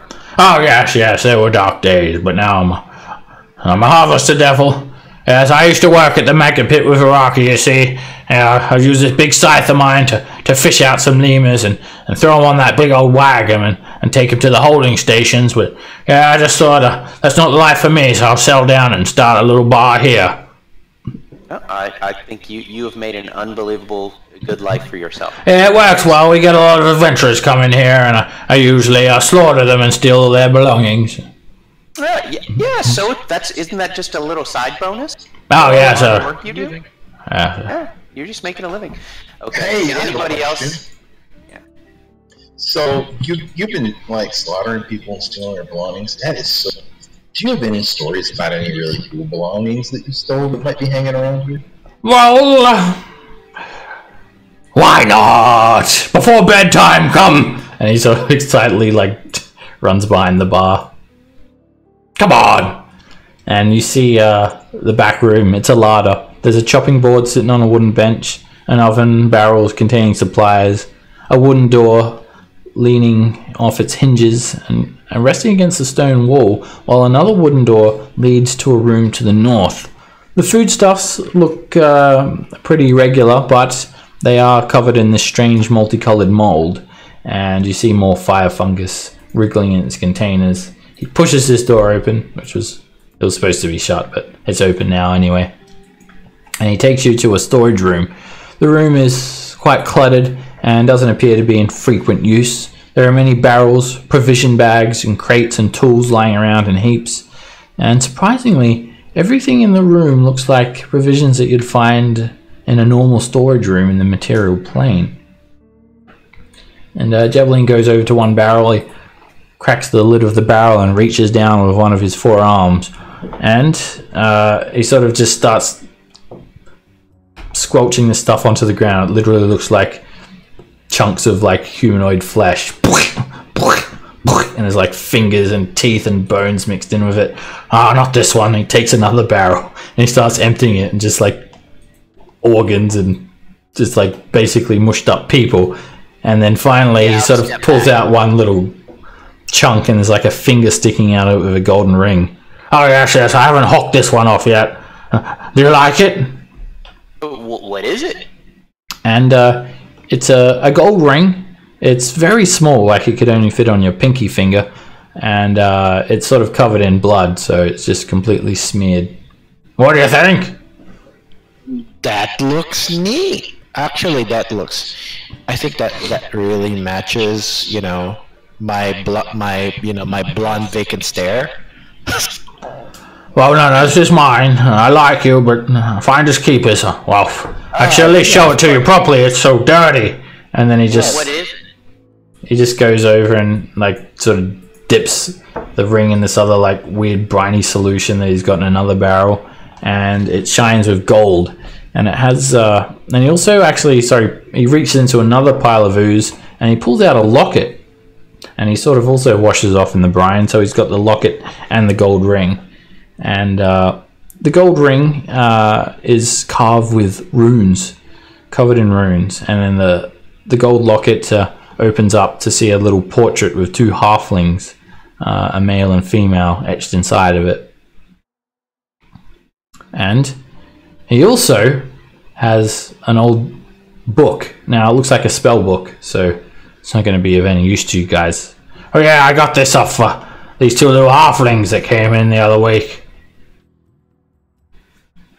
Well, I mean, this is all your loot, of course, and like, good job on getting all this stuff. But you wouldn't be able to let us borrow some of that? We'll give it back to you.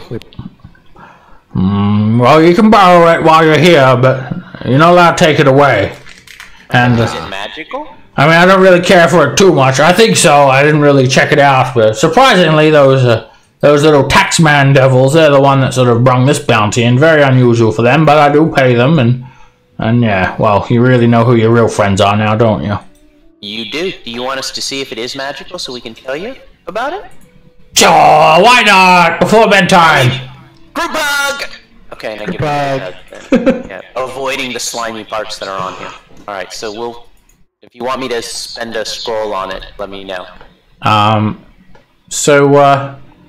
Straight away, just by looking at it, anyone proficient in Arcana can make an Arcana check.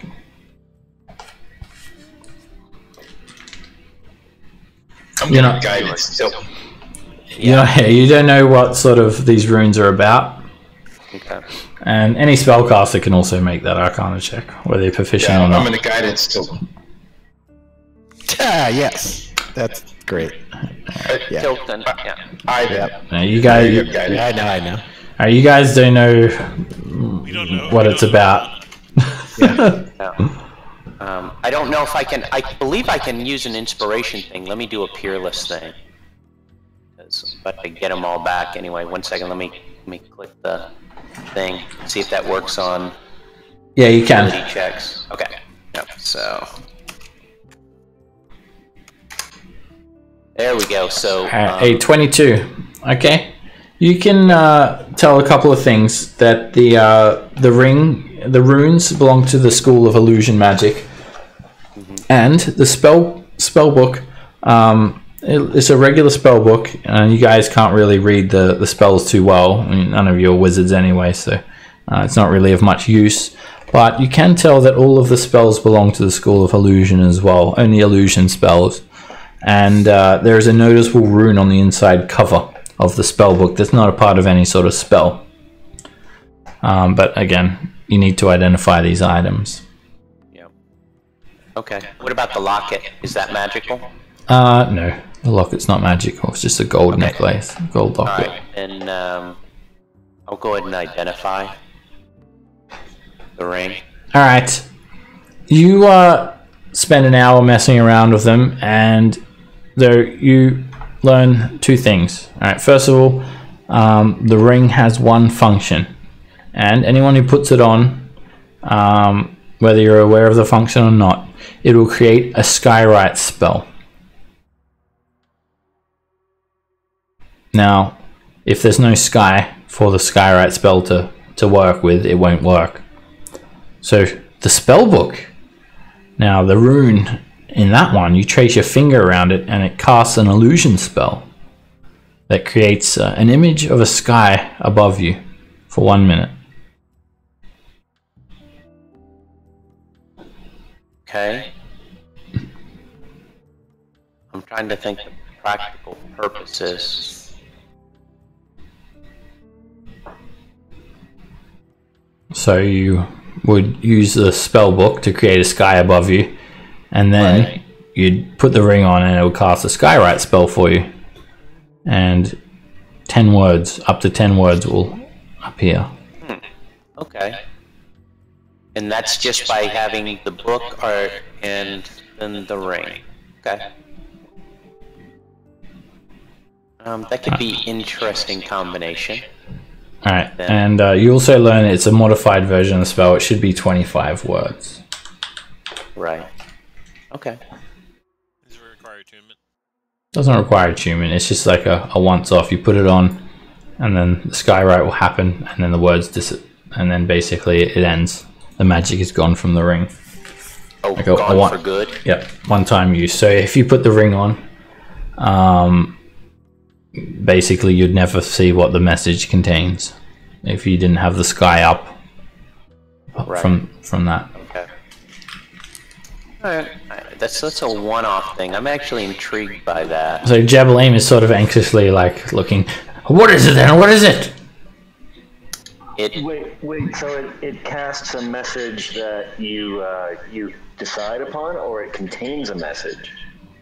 It should contain a message. Like there's a message stored in this ring right now. Yes.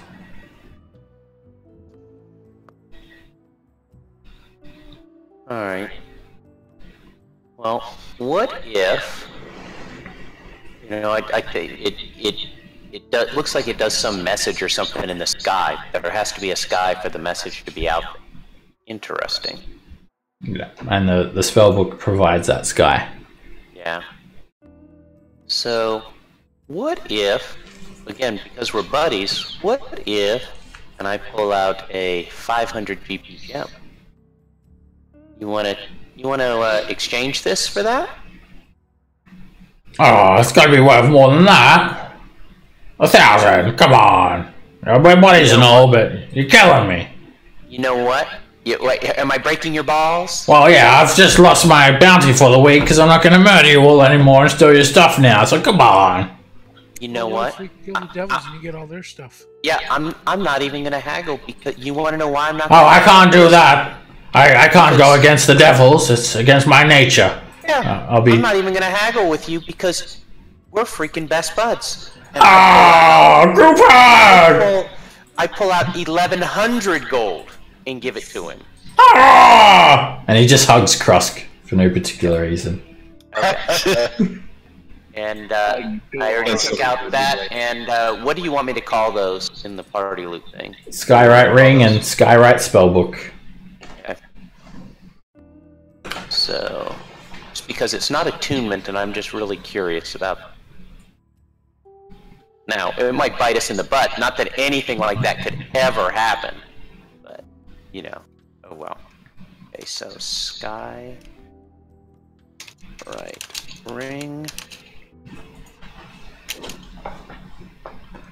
Alright, and as you guys go on, you're starting to feel really tired, and Jabeline will just allow you to sleep wherever you want.